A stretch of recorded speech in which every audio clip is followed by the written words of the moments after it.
హరి ఓం. పరమేశ్వర స్వరూపమైన సభకి నమస్కారం. ఒక పెద్ద కార్యక్రమాన్ని తలపెట్టి చేసేటప్పుడు కార్యనిర్వహణ బాధ్యతని తలకెత్తుకున్నటువంటి వ్యక్తికి ఉండేటటువంటి ఉత్కంఠ ఎలా ఉంటుందో, ఆ కార్యక్రమం అంత సజావుగా జరిగిపోయి కార్యక్రమం అంతా ఎక్కడా ఏ విధమైన సమస్య లేకుండా కొన్ని వేల మంది మళ్ళీ తల్లిదండ్రులతో కలిసి సంతోషంగా వెళ్ళిపోయిన తర్వాత ఒక వ్యక్తి పొందినటువంటి ఉద్వేగం వాగ్రూపం దాలిస్తే ఎలా ఉంటుందో చూడాలన్న నా కోరిక ఇవాళ తీరింది. కాబట్టి నేను అర్థం చేసుకోగలను. గోపాలకృష్ణ గారు మహానుభావుడు ఎంత తాపత్రయపడ్డారో, ఆయన ఎంత కష్టపడ్డారో, రాత్రింబవళ్ళు అన్నం కూడా తిన్నారో లేదో, వారం రోజులు ఆయన ధర్మకర్తలు ఎంతోమంది కూలీల దగ్గర నుంచి ఒక్క ఆడపిల్ల ఒక పొరపాటు మాట వినపడకూడదు. ఆ రోజున ఏ పిల్లని ఎవ్వరూ ఏమనకూడదు. అయితే నాకు అవగతమైన విషయం ఏమిటంటే, యువతరంలో తప్పు ఎంత మాత్రమూ లేదు అని నాకు ఒక కొత్త విషయం జీవితంలో తెలుసుకోగలుగుతున్నాను. వాళ్ళని పాడు చేస్తున్నవి రకరకాలైన సాధనాలు, వాళ్ళ పాలకుండల్లాంటి మనస్సుల్ని పాడు చేస్తున్నాయి తప్ప వాళ్ళకి ఒక్క మంచి మాట సక్రమంగా చెప్పగలిగితే వాళ్ళు ఎంత చక్కగానైనా చేయడానికి సిద్ధంగా ఉన్నారు. నిన్నని ఇంజనీరింగ్ కాలేజ్ స్టూడెంట్స్ ఇంతమంది ఆడపిల్లలు ఇక్కడ కూర్చుని ఉంటే వాళ్ళు పంచా తువ్వాలు వేసుకుని చొక్కా బనీను లేకుండా అక్కడ కార్యకర్తలుగా ఉన్నారు తప్ప ఇటు తిరిగి కూడా ఏ ఆడపిల్ల వంక వాళ్ళు చూడలేదు. ఇంకా ఇంతకన్నా క్రమశిక్షణకి గీటురాయి ఏమిటండి? మన సమాజం మన పిల్లల్ని చూసుకొని మనం ఎంత సంతోషించవచ్చు. ఆ ఆడపిల్లలకి మంచి భవిష్యత్తు ఏర్పడాలి. నాకు ఒక నమ్మకం ఉంది. నాకు నేను ఏదో హ్యాచ్ ప్యాచ్ కిందో లేకపోతే ఏదో సరదాగా కాసేపు పురాణం చెప్దామనో నేను ఎప్పుడూ చెప్పలేదు. అలా చెప్పాలనుకుంటే నాకు అవసరం ఏం లేదు. ఎందుకంటే నేను కేంద్ర ప్రభుత్వంలో పనిచేస్తున్నాను, నా భార్య రాష్ట్ర ప్రభుత్వంలో పనిచేస్తోంది, మీ ఇద్దరం సంపాదించుకున్నది మాకు చాలు. నేను కోటీశ్వరుణ్ణి కాకపోవచ్చు, నాకు తృప్తి ఉంది జీవితంలో. నేను హాయిగా కూర్చుని సాయంకాలం ఏదో నేను కావాలనుకుంటే నేను కాసేపు చదువుకునేవాడు, అది ధ్యానం చేసుకోవడం, లేకపోతే టీవీ చూడడమో చెయ్యొచ్చు. బట్ నాకున్న విశ్వాసాన్ని ఆవిష్కరించే ప్రయత్నం కోసం చెప్తానంతే. ఆ విశ్వాసం మీ అందరూ కూడా పొందినటువంటి వారే. యథార్థములకు మీ నుంచి నేను నేర్చుకున్నాను, నా నుంచి మీరేం నేర్చుకోలేదు. మీ అందరి విశ్వాసం చూసే నేను నేర్చుకున్నాను. కాబట్టి మీ అందరూ ఇంత గొప్పగా సహకరించినందుకు, ప్రత్యేకించి ఆ ఆడపిల్లలందరూ ఇక్కడికి వచ్చినప్పుడు వాళ్ళు పరమభద్రంగా ఇంటికి వెళ్ళాలి. మేమందరం, సుబ్రహ్మణ్య శర్మ గారు కూడా హాల్లో కూర్చుని పూజ ప్రారంభం చేసే ముందు మేము ముగ్గురం, నేను, గోపాలకృష్ణ గారు, సుబ్రహ్మణ్య శర్మ గారు కలిసి కూర్చుని భగవంతుడికి చేసిన ప్రార్థన ఏమిటంటే, మనని నమ్మి ఇంతమంది ఆడపిల్లలు, ఇంతమంది తల్లిదండ్రులు వచ్చారు. ఈశ్వర, ఈ ఆడపిల్లల జీవితాలు పరమ సంతోషంగా, సుఖప్రదంగా, వాళ్ళు పసుపు కుంకాలతో, ధనధాన్యాలతో, బిడ్డా పాపలతో సంతోషంగా ఉండేటట్టు వాళ్ళ విశ్వాసము చూసి అనుగ్రహించు అని నమస్కారం చేసి ప్రారంభం చేశాం కళ్యాణం. అందుకని మేము చెయ్యగలిగింది చేశాం. ఒకవేళ ఎంత చేసినా పొరపాటు అన్నది ఉంటుంది. ఒకవేళ ఏదైనా పొరపాటు జరిగి ఉంటే పెద్ద మనస్సుతో మన్నించండి. ఒకవేళ లేదు, అది ఇంకా దిద్దుకోవలసింది, దిద్దుకుంటే ఇంకా బాగుంటుంది అని మీరు అనుకుంటే గోపాలకృష్ణ గారికి తెలియచేయండి. ఇంకెప్పుడైనా మనం మంచి కార్యక్రమం చేసినప్పుడు అది దిద్దుకునే ప్రయత్నం చేద్దాం. చాలా సంతోషం. నేను గమనించినటువంటి ఒక కొత్త కోణం ఏమిటంటే, నిన్నటి రోజున నాకు కళ్యాణం జరుగుతున్నప్పుడు ఒక ఆవు అరుపులు వినపడితే నేను నా భార్యతో అనబోయాను, ఆవు అరుపులు వినపడుతున్నాయి అని. వీడికి భాగవతం మొదలెట్టినప్పటి నుంచి ఇదో వెర్రి పట్టుకుంది, అస్తమానం ఆవులు ఎరిచే అంటాడు అంటుందేమో అని ఊరుకున్నాను. అనలేదు, నిజం చెప్పకపోవడమే. తీరా నేను ఆఫీస్కి వెళ్ళిపోయిన తర్వాత ఇవాళ శ్రీనివాస్ గారిని, వారు మంచి భావుకులు, కవిత్వం కూడా తెలుసున్నవారు, వారు నాకు ఒక ఉత్తరం రాసి, ఆ ఉత్తరం ఉందో లేదో నాకు తెలియదు కానీ కవర్లో వారు ఆ ఉత్తరం రాసి కొన్ని ఫోటోలు పంపించారు నాకు. కోటేశ్వరరావు నిన్నటి రోజున ఇన్ని వేల మంది మధ్యలోకి ఎక్కడి నుంచి వచ్చిందో ఒక ఆవు పువ్వులు పెట్టుకుని వచ్చింది. వచ్చి అది కృష్ణ పరమాత్మ పల్లకీలో కళ్యాణ వేదిక మీదకి వచ్చినప్పుడు తుమ్మినా దగ్గినా అటువంటి అపశకునములు పరిహరింపబడడం కోసమని విద్వాంసులు మంత్రములను వల్లించారు. ఆయన దిగి కళ్యాణ మంటపంలో సింహాసనం మీద కూర్చున్నారు, లేదా కళ్యాణ వేదిక మీద కూర్చున్నారు అనగానే ఆ ఆవు మోరలెత్తి అంబా అని అరిచినది అని, ఎప్పుడెప్పుడు ఏం జరిగిందో ఆయన ఫోటోలు తీసి, నేను నిజంగా వారి ఉత్సాహానికి ఆశ్చర్యపోయాను. అయితే నేను విన్నది నిజమేనన్నమాట అని పొంగిపోయాను. అది తాళి కట్టినప్పుడు అరిచినటువంటి సందర్భం, ఆ ఆవు ఇన్ని వేల మందిలో పువ్వులు పెట్టుకుని వచ్చి కృష్ణుడు వేదిక మీదకొచ్చాడు అన్నప్పుడు అది ఎంత ఆర్తిగా నమస్కరిస్తున్నట్టుగా వేదిక వంక చూస్తోందో చూడండి. ఈ ఫోటోల్ని ఒక లెటర్ రాసి వారు నాకు పంపించారు. నేను చాలా సంతోషించాను. ఇది నా ఒక్కరి సొత్తు కాదు, మీ అందరూ భక్తితో ఉండబట్టి బహుశా భారతీయులదే యొక్క గొప్పతనం అంతా విశ్వాసంలోనే ఉంది. ఈ ఫోటోల్ని నా దగ్గరే ఉంచుకోవాలి అని నేను అనుకోవట్లేదు. ఈ ప్రసంగం అయిపోయిన తర్వాత ఇప్పుడు డిస్ట్రిబ్యూట్ చేస్తే బాగుండదు కనుక ప్రసంగం అయిపోయిన తర్వాత మీరందరూ వీటిని చూడవచ్చు. మీకందరికీ నేను కూడా ఒక్కసారి వ్యక్తిగతంగా నా కృతజ్ఞతలను ఆవిష్కరిస్తూ వేదిక మీద కూర్చుని మీకు నేను నమస్కరించడం అన్నదంత భావ్యం కాదు కాబట్టి సభాస్వరూపంగా నమస్కారం చేస్తూ మీ అందరికీ నా కృతజ్ఞతలు, ప్రత్యేకించి ఆడపిల్లల యొక్క క్రమశిక్షణకి నా అభినందనలు తెలియచేస్తూ ఉత్తరోత్తర ఇలాగే మన హైందవ సమాజము పరిఢవిల్లాలి అని ఈశ్వరుడి పాదములు పట్టి ప్రార్థన చేస్తూ ఇవాళ ప్రవచనంలోకి ప్రవేశిస్తాను. అంటే నన్ను చాలా పెద్ద చేసి మాట్లాడుతున్నారు. ఆ ఒక్క మాట నా యందు ప్రయోగించకుండా ఉంటే నేను సంతోషిస్తాను. ఎందుకంటే నాకు చంద్రశేఖర పరమాచార్య స్వామి వారంటే నిజంగా నాకు ఇక్కడ గౌరవం, ఇక్కడ భక్తి. వారికి ఒక పేరుంది, నడిచే దేవుడు అని. నడిపించే దేవుడు అన్న మాట నా యందు వాడుతుంటే నేనంత మాటకి నేను అర్హుండను కాను, నా వల్ల ఎన్నో పొరపాట్లు ఉంటాయి. ఆ నడిచే దేవుడు అన్న మాటని ఏదో ఇమిటేట్ చేస్తున్నట్లుగా నాకు అనిపిస్తోంది. అందుకని బహుశా మీ మనస్సుల్లో నాకున్నటువంటి గౌరవ స్థానం నాకు తెలుసు. ఆ స్థానం అలా ఉండనివ్వండి, దానికి ఏం పెద్ద బిరుదు అక్కర్లేదు. నేను అలా అనకండి, కోటేశ్వరరావు అని మీరంటే నేను చాలా సంతోషం, చాలు ఆ పేరు పెట్టి పిలవండి చాలు. అందుకని ఆ మాట నా యందు వాడకండి. వాడకుండా ఉంటేనే నేను ఎక్కువ సంతోషిస్తాను. అది వాడితే నా మనసు కలుక్కుమంటోంది, నువ్వు చంద్రశేఖరులతో సమానమైన బిరుదుతో పిలిపించుకోవడానికి అర్హుడవా, నువ్వు ఎందుకు చెప్పట్లేదు ఈ మాట వేదిక మీదని. అందుకని అలా నన్ను అనకండి, సభాముఖంగా నాకు కొంచెం కించిత్ బాధ కలుగుతుంది. కోటేశ్వరరావు గారు, ఇట్స్ ఎనఫ్.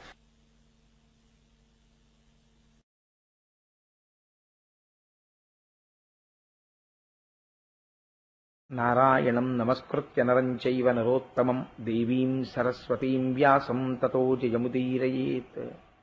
హరి ఓం. పరమేశ్వర స్వరూపమైన సభకి నమస్కారం. పోతనామాచ్యుల వారు ప్రారంభం చేస్తూ అంటారు, శ్రీకర పరిశోషిత రత్నాకర కమనీయ గుణగణాకర కారుణ్యాకర భీకర శరధారాకంపిత దానవేంద్ర రామనరేంద్ర. వారు ఏది ప్రారంభం చేసినా ఒక్కసారి రామచంద్ర ప్రభువుని ప్రార్థన చేస్తారు. రామ, భాగవతాన్ని రచిస్తున్నాను, ఆంధ్రీకరిస్తున్నాను, చూశారా, నేను ఇప్పుడు ఈ ఉత్తర భాగంలోకి వచ్చారు. దశమస్కంధంలో పూర్వభాగం రుక్మిణీ కళ్యాణం దగ్గర పూర్తయింది, ఉత్తర భాగం ప్రారంభమవుతోంది. అందుకని ఆ ఆనందం ఇక్కడ వరకు నేను చేరుకోగలిగాను అంటే అది రామచంద్రమూర్తి కృప. అందుకని ఈ స్థితికి చేరుకోవడానికి నాకు ఆలంబన అయి నా పాపరాశిని ధ్వంసం చేసి నన్నడ్డు పెట్టి నాలో ప్రచోదన శక్తి అయి నా చేతి ఘంటముగా కదిలి ఈశ్వర పోతన గారు ఆంధ్రీకరించాడన్న పేరు నాకు ఇచ్చావా, అందుకని ఒక్కసారి నిన్ను స్మరిస్తున్నాను. శ్రీకర, ఇది పేరు. శ్రీకర, శ్రీని చేయువాడా. శ్రీ అంటే శకార రకార ఈకారములతో ఉంటుంది, అంటే సమస్త ఐశ్వర్యమును కటాక్షించగలిగినటువంటి వాడా. పరిశోషిత రత్నాకర కమనీయ గుణగణాకర కారుణ్యాకర భీకర శరధారా కంపిత దానవేంద్ర.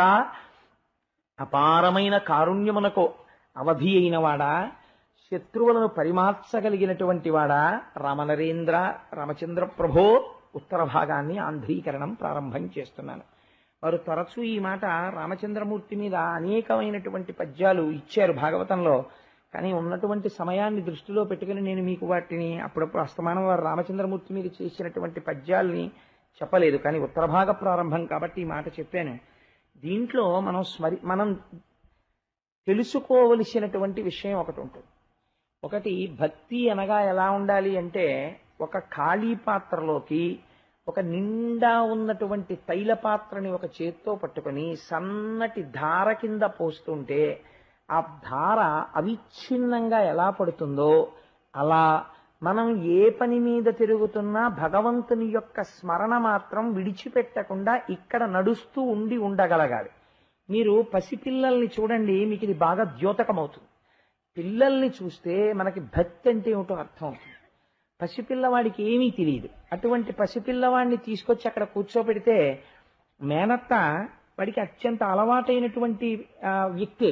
వాడు మధ్యాహ్నం భోజనానికి ఇంటికి వచ్చి ముందు బూట్లు ఇప్పగానే అమ్మేది అమ్మేది అంటాడు.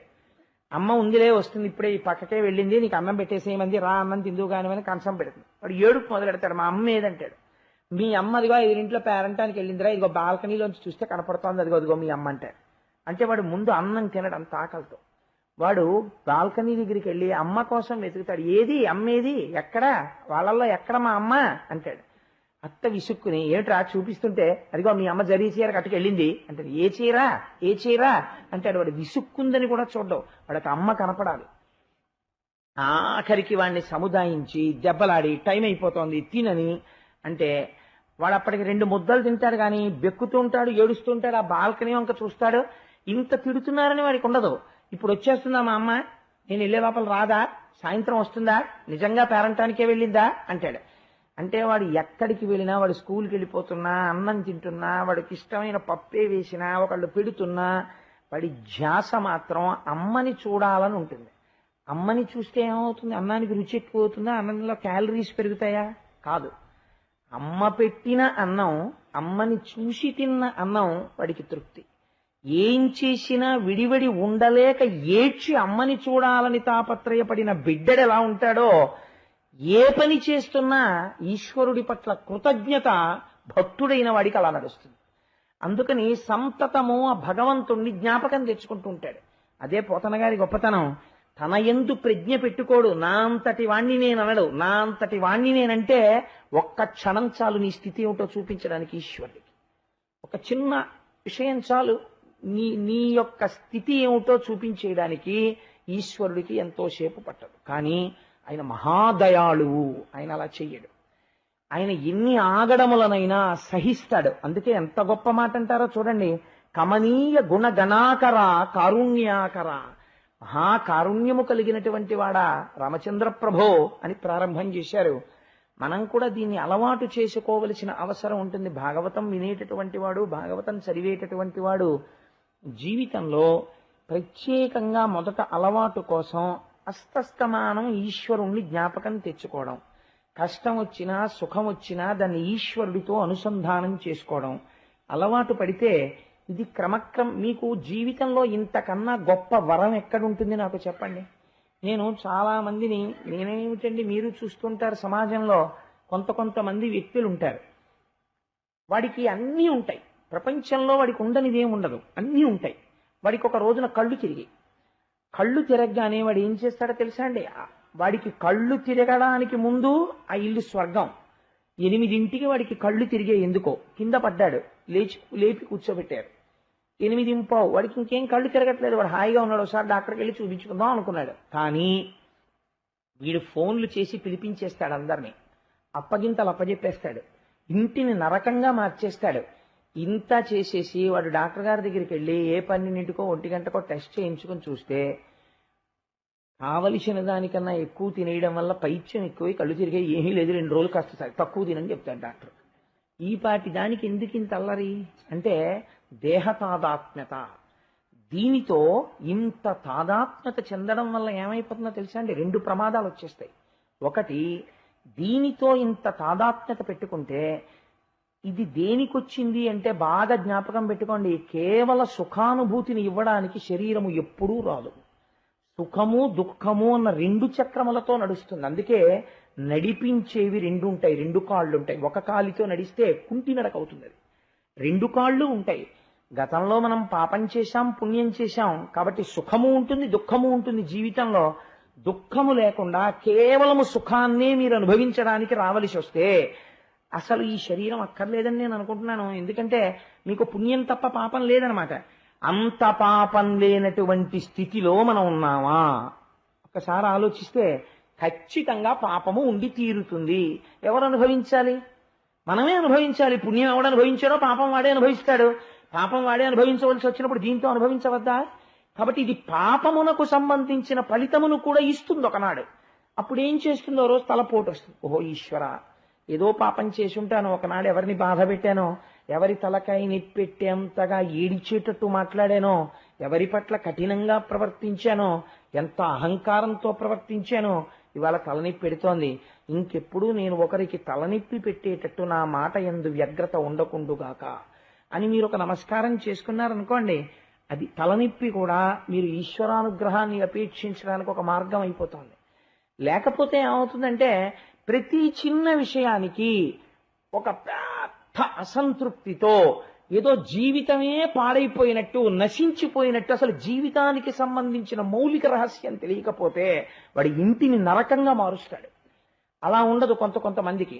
కొంతమంది తెలుసుకుంటారు, ఏముంది ఇది పెద్ద విషయం, ఏముంది, ఏదో జరిగింది, అది తగ్గుతుంది, శరీరం అన్న తర్వాత ఇబ్బంది రాకుండా ఉంటుందా, ఉంటుంది, వస్తాయి అని తెలుసుకుంటారు. ఆ తెలుసుకున్న వాళ్ళు అలా ఉంటారు. మీకు నేను ఒక ఉదాహరణ చెప్తాను. ఎప్పటిదో చెప్తే మీరు నమ్మచ్చు, నమ్మకపోవచ్చు.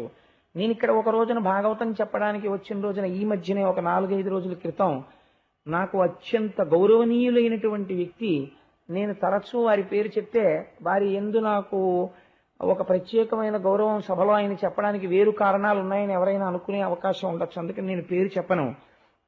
వారు ఆపరేషన్ టేబుల్ మీద ఉన్నారు. నర్వ్ బ్లాక్ అయి వారికి స్కల్ చిన్న పంక్చర్ చేసి ఆపరేట్ చేస్తున్నారు. నేను ఆ రోజున కొంచెం డిసప్పాయింటెడ్గా ఉన్నాను. ఇంత కష్టం వచ్చిందేమి అని గోపాలకృష్ణ గారు కనిపెట్టారు కూడా కారు దిగ్గానే. నేను నమస్కారం చేసి ఈశ్వరుణ్ణి ఆ రోజు ప్రార్థనా శ్లోకాల్లో కూడా వారు గట్టెక్కాలి అని కోరుకుని నేను భాగవత ప్రవచనం చేసి దిగిపోయాను. అయితే మీకు ఒక ఆశ్చర్యకరమైన విషయం చెప్తాను. వారికి ఎనస్థీషియా ఇచ్చిన తర్వాత కూడా వారికి ఇంకా మత్తు పూర్తిగా విడవక ముందు కూడా వారు కొడుకుని కానీ, ఉన్న ఒక్కగానొక్క కొడుకుని కానీ, ఆ కొడుకు అనారోగ్యంతో ఉన్నాడు, ఆ కొడుకుని కానీ, కూతుళ్ళని కానీ, దేహబంధువుల్ని కానీ వారు స్మరించలేదు. శివ భగవాన్ రమణ, శివ భగవాన్ రమణ అంటూ ఉన్నారు వారు ఎనస్థీషియాలో ఉండగా. ఇది ఒక మనిషికి ఉండవలసిన సంస్కార బలం. అది వారి జీవితాన్ని ఎలా వడ్డించుకున్నారో తెలుస్తుంది. అందుకే అంత ధైర్యంగా ఆయన కూర్చోగలిగారు. ఇవాళ తెప్పరిల్లి బయటికి వచ్చి తన కుటుంబానికి ఏ అమంగళం రాకుండా కొడుకుని కాపాడుకోగలిగారు. దీనికి నీ అంత మీకుగా మనస్సుకి ఆలంబనం అలవాటు చేసుకోకపోతే ఇంటిని నరకం కింద మారుస్తుంటారు చాలా మంది. కారణం ఏంటంటే రెండే, మనస్సు చేత అహంకారము, శరీరము చేత దేహాత్మాభిమానము. విపరీతమైన అభిమానం. ఇదేమీ అవదు, ఎందరో వెళ్ళిపోతున్నారు, ఎందరికో జబ్బులు వస్తున్నాయి, ఇది కూడా కష్టపెడుతుంది, ఇది కూడా ఇబ్బంది ఉంటుంది, దీంతో అంగీకరించు. ఈ సత్యాన్ని వదిలిపెట్టి మిగిలినవి ఎన్ని పట్టుకున్న అసత్యమైన జీవితం. 2 అహంకారము.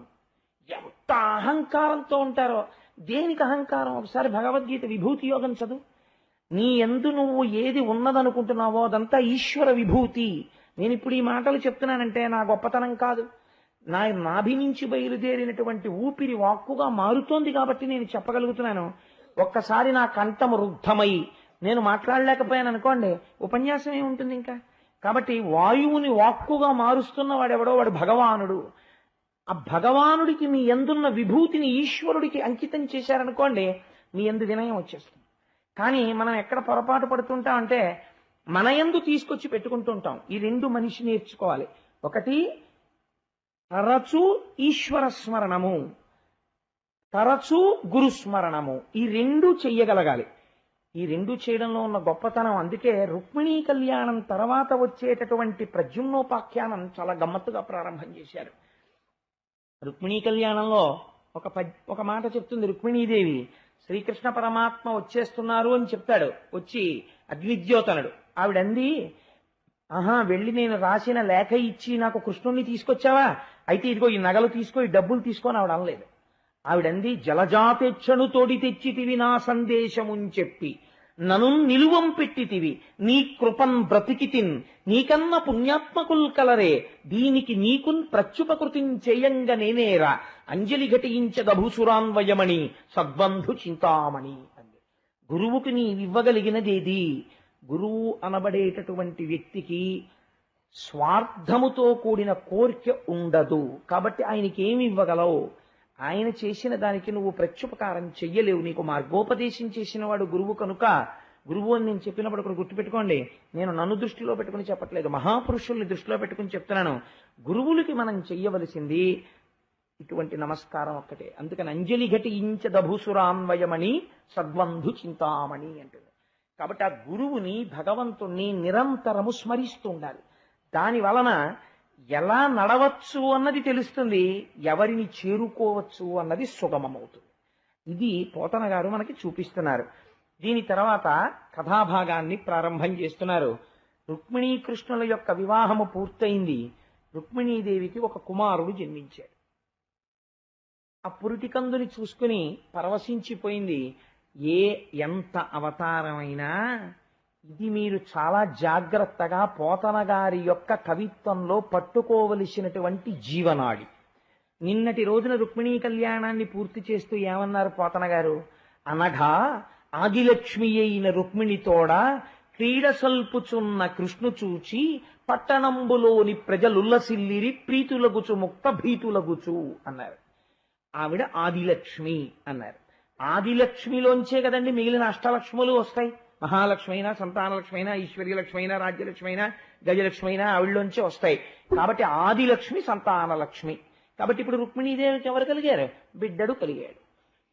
ఇప్పుడు ఈ బిడ్డడు కలిగితే అమ్మవారు సాక్షాత్ ఆదిలక్ష్మి అయినప్పుడు ఆవిడో బిడ్డడిని కనడం, ఆ బిడ్డడి మీద ఆవిడకో ప్రేమ ఉండడం, ఇవన్నీ ఉంటాయా అంటే ఆవిడ ఒక నరకాంతగా ఉన్నప్పుడు ఆవిడ కూడా ఒక విషయానికి మాత్రము అతీతముగా ఉండడానికి ఇష్టపడదు, తల్లి ప్రేమకు.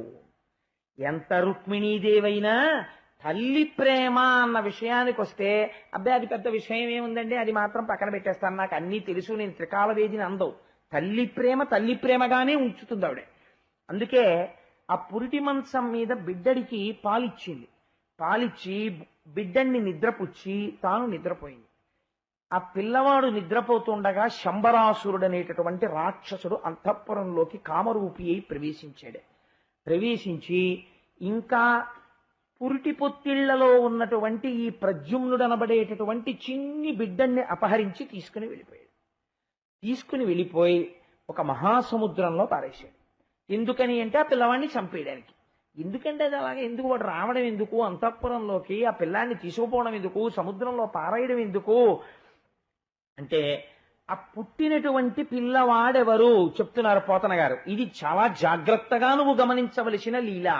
ఈ విషయం మీరు కానీ పట్టుకోగలిగారనుకోండి, ఈశ్వరుని యొక్క దివ్యమైన అనుగ్రహము, కారుణ్యము, ఆయన ఎంత లెక్కలు వేసి ఉంచేటటువంటి మనిషి, ఆయన సంకల్పంతో ఎలా ఏవి జరుగుతాయన్నది మీకు అర్థమైపోతుంది.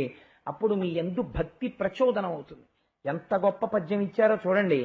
తామర సాక్షు వంశమున దర్పకుడీశ్వర కంటిమంటలం తామును దగ్ధుడై పిదప తత్పరమేశుని దేహలబ్ధికై వేమరునిష్ట చేసి హరి వీర్యమునం ప్రభవించే రుక్మిణీకామిని గర్భమందుసుర ఖండను మారట మూర్తియోయనన్.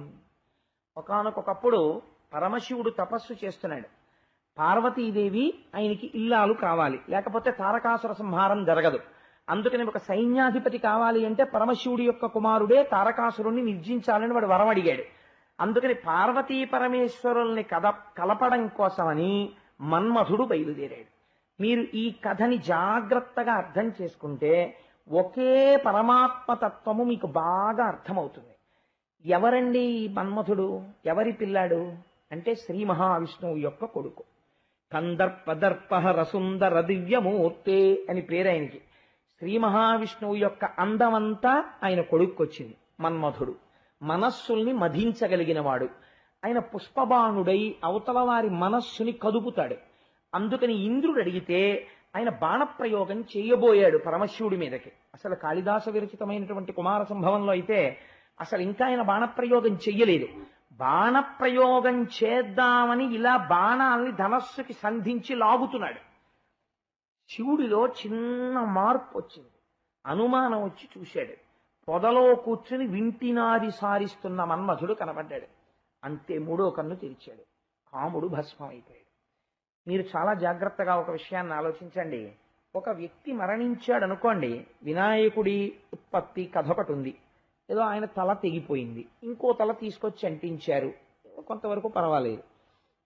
మన్మధుడు అలా తల తీసేయలేదు, కాలిపోయాడు. ఎవరి చేత కాల్చబడ్డాడు? హరతేజస్సు చేత కాల్చబడ్డాడు. అది మామూలు అగ్నిహోత్రం కాదు, మూడవ కంటి మంట, ఇంకా దానికి ఎదురు లేదు. అటువంటి మంట యందు దగ్ధమైపోయాడు. దగ్ధమైపోయి శివుడికున్న 3 నేత్రములే సూర్య చంద్ర అగ్నిహోత్రములు. అటువంటి అగ్నిహోత్రము చేత కాలిపోయాడు. కాలి బూడిద రాశి అయి కింద పడిపోయాడు. ఇప్పుడు మన్మధుడు కాలిపోయాడు. మన్మధుడు కాలిపోవడం పరమశివుడికి విజయం. ఎందుకంటే ఆయన కామదహనం చేశాడు, కాముడికి లొంగడం. ఎవరికి అపకారం? రతీదేవికి అపకారం. ఎందుకని? రతీదేవికి భర్త పోయాడు. ఇప్పుడు కాబట్టి ఆవిడ ఏమవ్వాలి? ఆవిడ విధవ కావాలి. కాబట్టి ఆవిడికి భర్త లేడు. ఇప్పుడు ఆవిడేం చేసింది అంటే, ఎవరు 5వ తనాన్ని ఇవ్వడంలో సమర్థులో, ఎవరిని పరమశివుడితో చేర్చడం వల్ల వాళ్ళిద్దరికీ కలిగినటువంటి కుమారుడి వలన దేవతలు ప్రయోజనం పొందుతారనేటటువంటి భావన చేత మన్మధుడు బాణప్రయోగం చేశాడో, ఎవని యందు ఇంతకు మించి భార్యగా తానర్థం చేసుకున్నప్పుడు తెంపరితనం లేదో అటువంటి భర్తని తనకి తిరిగి ఇమ్మని అడిగింది. ఎవరిని? పార్వతీదేవిని అడిగింది. ఎప్పుడు? పార్వతీ పరమేశ్వర కళ్యాణం తర్వాత అడిగితే లలితా సహస్రంలో ఆవిడికో పేరు వచ్చింది, హరనేత్రాగ్ని సందగ్ధ కామ సంజీవనౌషధి. పరమశివుని 3వ కంటి మంట చేత కాలిపోయినటువంటి మన్మధుణ్ణి ఆవిడ తిరిగి బ్రతికించినది. ఇది అసలు సాధ్యమైన విషయం అండి. కాలి బూడిదైపోయిన వాడు ఎలా తిరిగి బతుకుతాడు? కాలి బూడిది కానివాడు ఇంకా ఏదో బతికున్నాడండి అని చచ్చిపోయిన వాడిని మళ్ళీ బతికించవచ్చు. ఆయన బూడిదైపోయాడు. బూడిదైపోయిన వాడిని బతికించినది అంటే అమ్మవారి యొక్క శక్తికి పరిమితి ఉన్నదా అంటే పరిమితి లేదు. ఆవిడ ఏదైనా చెయ్యగలదు. అందుకే వ్యాసుడు హరనేత్రాగ్ని సందగ్ధ కామ సంజీవనౌషధి అన్నాడంతే. ఆవిడ సంజీవని, ఆవిడ చెయ్యగలదు. ఆవిడ అనుకుందా నేను ఇలా చెయ్యాలి అని ఆవిడ అనుకుందనుకోండి, ఆవిడ చేస్తుందంటే ఆవిడ అటువంటి శక్తి స్వరూపం ఆవిడ. కాబట్టి ఆవిడ ఏం చేసింది? మన్మధుణ్ణి బ్రతికించింది. ఎలా బ్రతికించింది అంటే, రతీదేవికి ఒక వరం ఇచ్చింది. నీ 5వ తనానికి భంగం లేదు. నీ భర్త అనంగుడవుతాడు. అనంగుడంటే శరీరం ఉండదు, కానీ నీకు కనపడతాడు. పైన ఎవ్వరికీ కనపడడు, నీకు మాత్రం కనపడతాడు అని వరం ఇచ్చి, అసలు ఇలా అనంగుడై ఎవరికీ కనపడని వాడు రతీదేవికి మాత్రం కనపడుతున్నాడు. రతీదేవికి మాత్రం కనపడుతున్నాడు, నేను అన్నట్టుగా వాడు బ్రతికాడు అని ఆవిడ చూడాలి కదండి. ఆవిడ మాట సత్యం, తిరుగులేదు. ఆవిడ ఏం చేసిందిట? నువ్వేం బెంగ పెట్టుకోకమ్మా, ఇదిగో వీడు బ్రతికాడు, వీడికి ఎవ్వరికీ కనపడ్డావు కానీ నీకు కనపడతాడు, నీ 5వ తనానికి తిరుగులేదని చెప్పడంలో రతీదేవి వంక చూస్తూ వీడు అండంలో కన్ను ఇలా తిప్పిందిట. ఇలా తిప్పడంలో ఏమైంది? అపాంగత్తే. ఆ కన్ను ఇలా తిరిగినప్పుడు ఈ చివరి చూపు ఒక్కసారి అలా పడింది ఆ మన్మధుడి మీద. పడితే ఏమైంది అంటే, ఇది చెప్పాలంటే అందరికీ సాధ్యం కాదు. జగద్గురువులు శంకరులు చెప్పారు సౌందర్యలహరిలో. తను పౌష్పం మౌర్వీ మధుకరమయీ పంచవిశిఖ వసంతు సామంతో మలయమరుదాయోధనరత తదాప్యేక సర్వం హిమగిరిసుతే కామపి కృపాం అపాంగతే లబ్ధ్వా జగదిదమనంగో విజయతే అన్న. తను పౌష్పం, పువ్వులతో చేసినటువంటి ధనస్సు పట్టుకుంటాడు. తుమ్మెదలతో చేసినటువంటి అల్లెత్రాడు. ఇవి 2 పరస్పర విరుద్ధాలు. ఎదురుగుండా పువ్వులు ఉంటే వెనకాతల తుమ్మెదలు క్యూలో ఎందుకు నించుంటాయి? ఆ పువ్వుల మీదకు పోతాయి. ఇలాంటి ధనస్సు, ఇంత బలహీనమైన ధనస్సు పట్టుకుంటాడు. పోన్లేండి, ఆయన బాణాలు గొప్పవందామా? 5 పువ్వుల బాణాలు, 6వ పువ్వు బాణం కూడా ఆయన దగ్గర ఉండదు. 5 పువ్వుల బాణాలతో వేస్తూ ఉంటాడు. రథం చూస్తే మలయమరుదాయోధన రథ, ఆ మలయ పర్వతం నుంచి వచ్చేటటువంటి ఆ గంధపు వాసన ఆయన రథంగా ఉంటుంది. చిలికాడో వసంతుడు, అది ఎప్పుడు వస్తుంది? చైత్ర వైశాఖ మాసాల్లో వస్తుంది వసంత మాసం. అది అస్తమానం ఉంటుందా అంటే ఉండదు. పక్కన ఆ మిత్రుడు ఎప్పుడు ఉంటాడు? ఒక్క వసంత ఋతువు ఉన్నప్పుడే ఆయన ఉంటాడు. అటువంటి స్నేహితుడు. పోని అవతల వాళ్ళ గుండెలు బద్దలగొట్టగలిగినంత మహావీరుడా అందామంటే అనంగో, అసలు శరీరమే లేదు. ఇలాంటి వాడు యుద్ధం చేయడానికి ఎదురుపడిన వాళ్ళ మాట దేవుడెరుగు, ముక్కు మూసుకుని తపస్సు చేసే వాళ్ళని కూడా పాడు చేసేస్తాడు బాణం వేస్తే. ఎందుకంత శక్తివంతుడైపోయాడు? ఎక్కడి నుంచి వచ్చేసింది ఇంత శక్తి అంటే, అపాంగతే లబ్ధ్వా. నీ 5వ తనానికి ఏం తేడా లేదమ్మా, వీడు నీకు కనపడతాడని చెప్పడంలో అమ్మవారు ఇలా అంతట కన్ను అన్నప్పుడు ఈ చూపట పడింది. అపాంగతే లబ్ధ్వా, అలా పడడం వల్ల వాడు అంత గొప్పవాడైపోయి కూర్చున్నాడమ్మా మన్మధుడు. జగదిదమనంగో విజయతే, జగత్తుని గెలిచేస్తున్నాడమ్మా అన్నారు శంకరాచార్యులు వారు. అటువంటి వరాన్ని రతీదేవికి ఇచ్చింది ఆవిడ.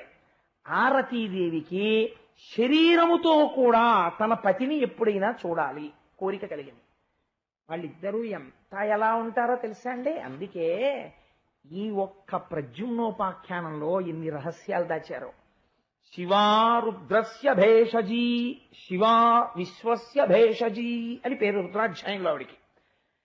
ఆయనకు కోపం వస్తుంది.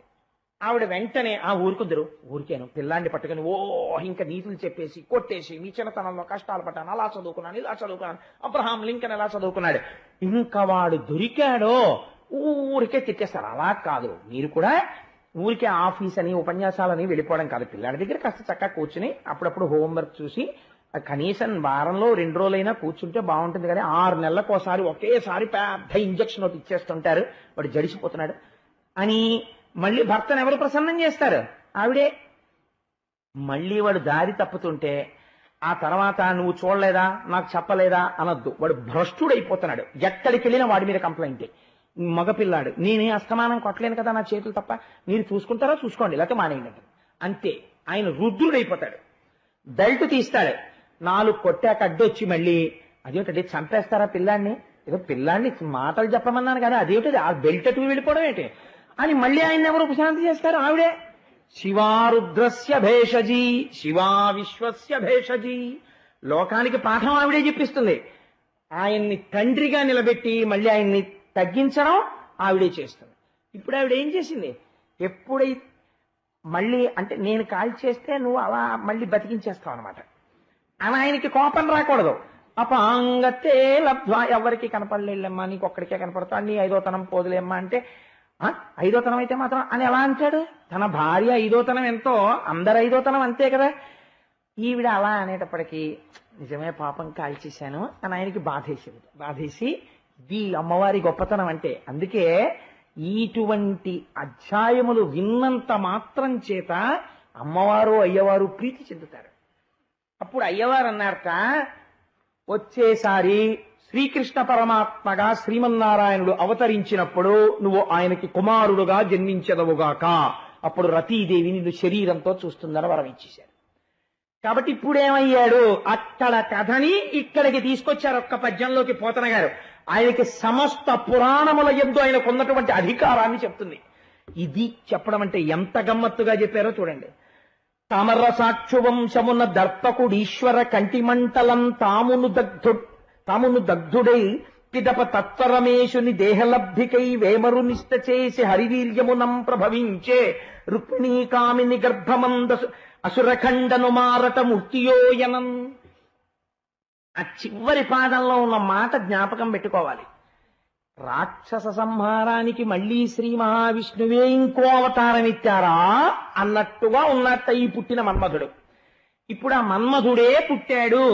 అప్పుడు హరుని యొక్క కంటి మంట చేత కాలిపోయినవాడు ఇప్పుడు శ్రీకృష్ణ పరమాత్మకి కుమారుడుగా జన్మించినాడు. ఇప్పుడు మీరు జ్ఞాపకం తెచ్చుకోండి. మొట్టమొదట చెప్పాను, భూదేవి వెళ్లి ప్రార్థన చేస్తే శ్రీమన్నారాయణుడు అభయం ఇచ్చాడు, నేను రాక్షస సంహారం చేసి భూభారాన్ని తీరుస్తాను అని. ఇప్పుడు ఆయన ఒకటి, ఆయన కుమారుడు ఒకటి కాదు కదా, ఈయన కూడా రాక్షస సంహారం చెయ్యవలసి ఉంది. కాబట్టి ఈయన పుట్టగానే ఈయన వలన మరణించేవాడొకడు ఉన్నాడు. వాడెవరు? శంబరాసురుడు. వాడికి తెలిసి ఈ విషయం చెప్పేశారు మహర్షులు, నువ్వు కృష్ణ పరమాత్మకి రుక్మిణీదేవికి జన్మించేటటువంటి మొదటి సంతానము చేత నీవు మరణిస్తావు అని చెప్పారు. వాడికి ఏమిటి ధైర్యం? అసలు రుక్మిణీదేవిని శిశుపాలుడికి ఇచ్చి చేస్తారు. వాడి గుండెల్లో బెంగ ఎప్పుడు వచ్చింది? రాక్షస వివాహంలో కృష్ణుడు తీసుకుపోయినప్పుడు. మళ్లీ బెంగ ఎప్పుడు వచ్చింది? రుక్మిణీదేవి గర్భంతో ఉన్నప్పుడు. కాబట్టి ఇత పూర్వం మీరు ఒకటి గురించి విన్నారు, ఆవిడ కడుపుతో ఉంటే ఆవిడ కొడుకుడితేనే నేను చచ్చిపోతానేమో అని బెంగెట్టుకుని పిల్లాన్ని ఎత్తుకుపోదామని అలాగే ఎదురు చూసిన వాడు వాడు ఉన్నాడు. ఎవరు వాడు? కంసుడు.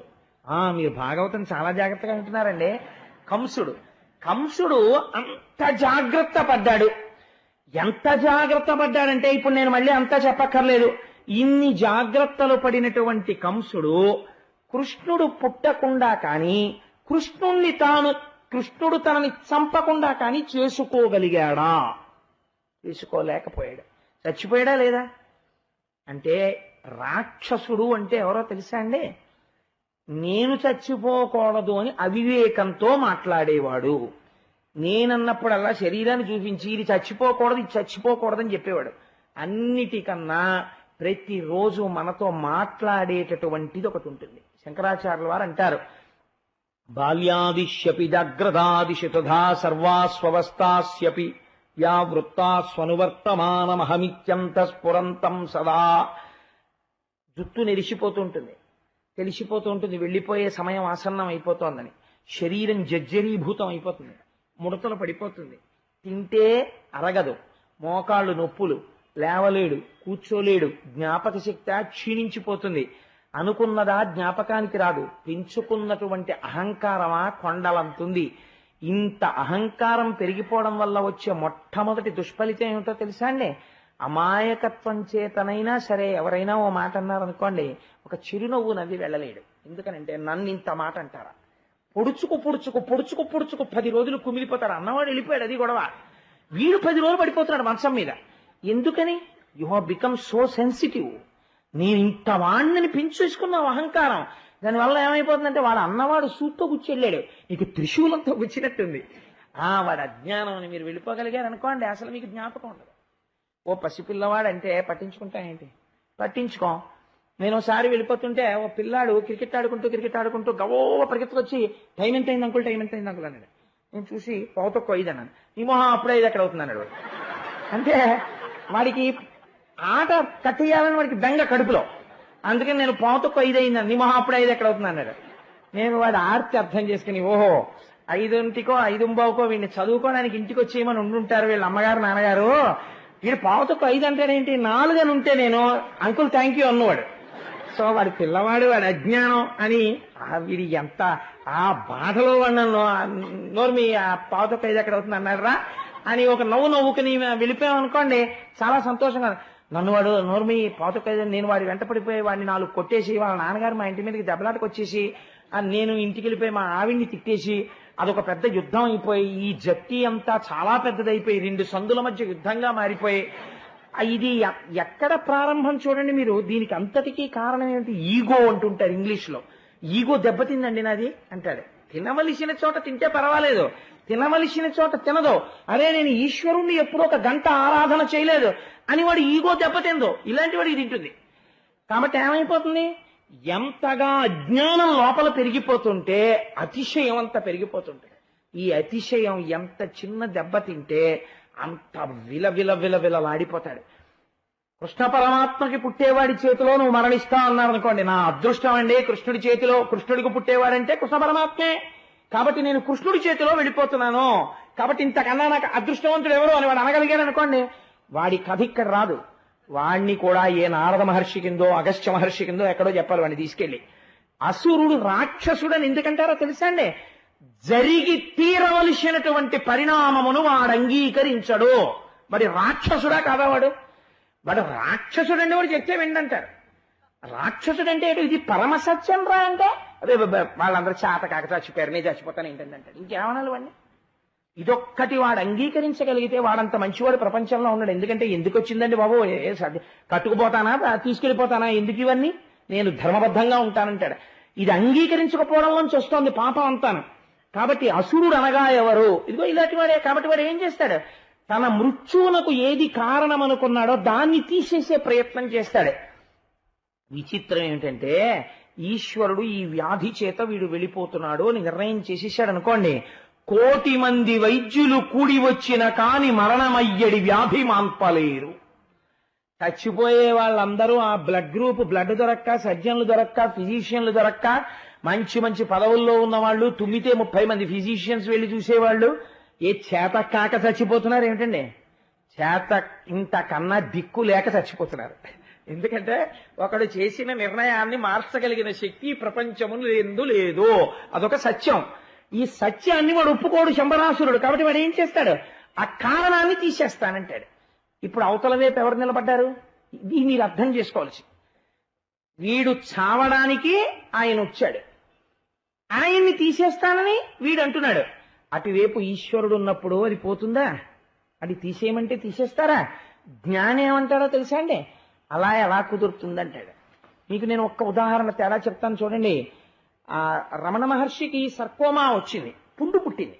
పుండు పుడితే ఆపరేట్ చేశారు. ఒక మాట, 2 మాటలు, 3వ మాట ఆపరేట్ చేస్తుంటే ఒక ముసలాయన వచ్చాడు.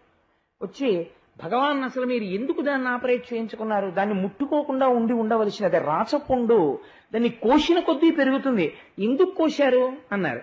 అంటే ఆయన నవ్వేసి అన్నారు, కానివ్వండి, డాక్టర్లు అది రాకుండా చేస్తామంటున్నారు, అది ఎన్ని మాటలు కోస్తారో చూస్తాను, మళ్ళీ పుడతానంటోంది, చూస్తాను ఎవరు గెలుస్తారో అన్నారు.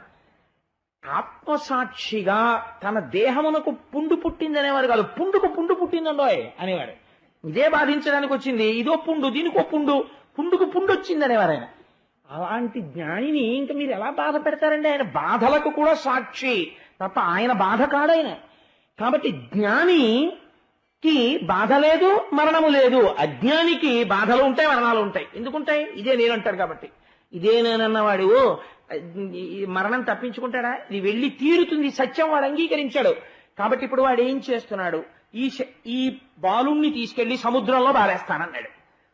వీడు సముద్రంలో పారేస్తే ఆయన చచ్చిపోయాడు అనుకోండి, ఆ పిల్లాడు. ఇంకా ఈశ్వరుడు అస్తిత్వం ఎక్కడుందండి?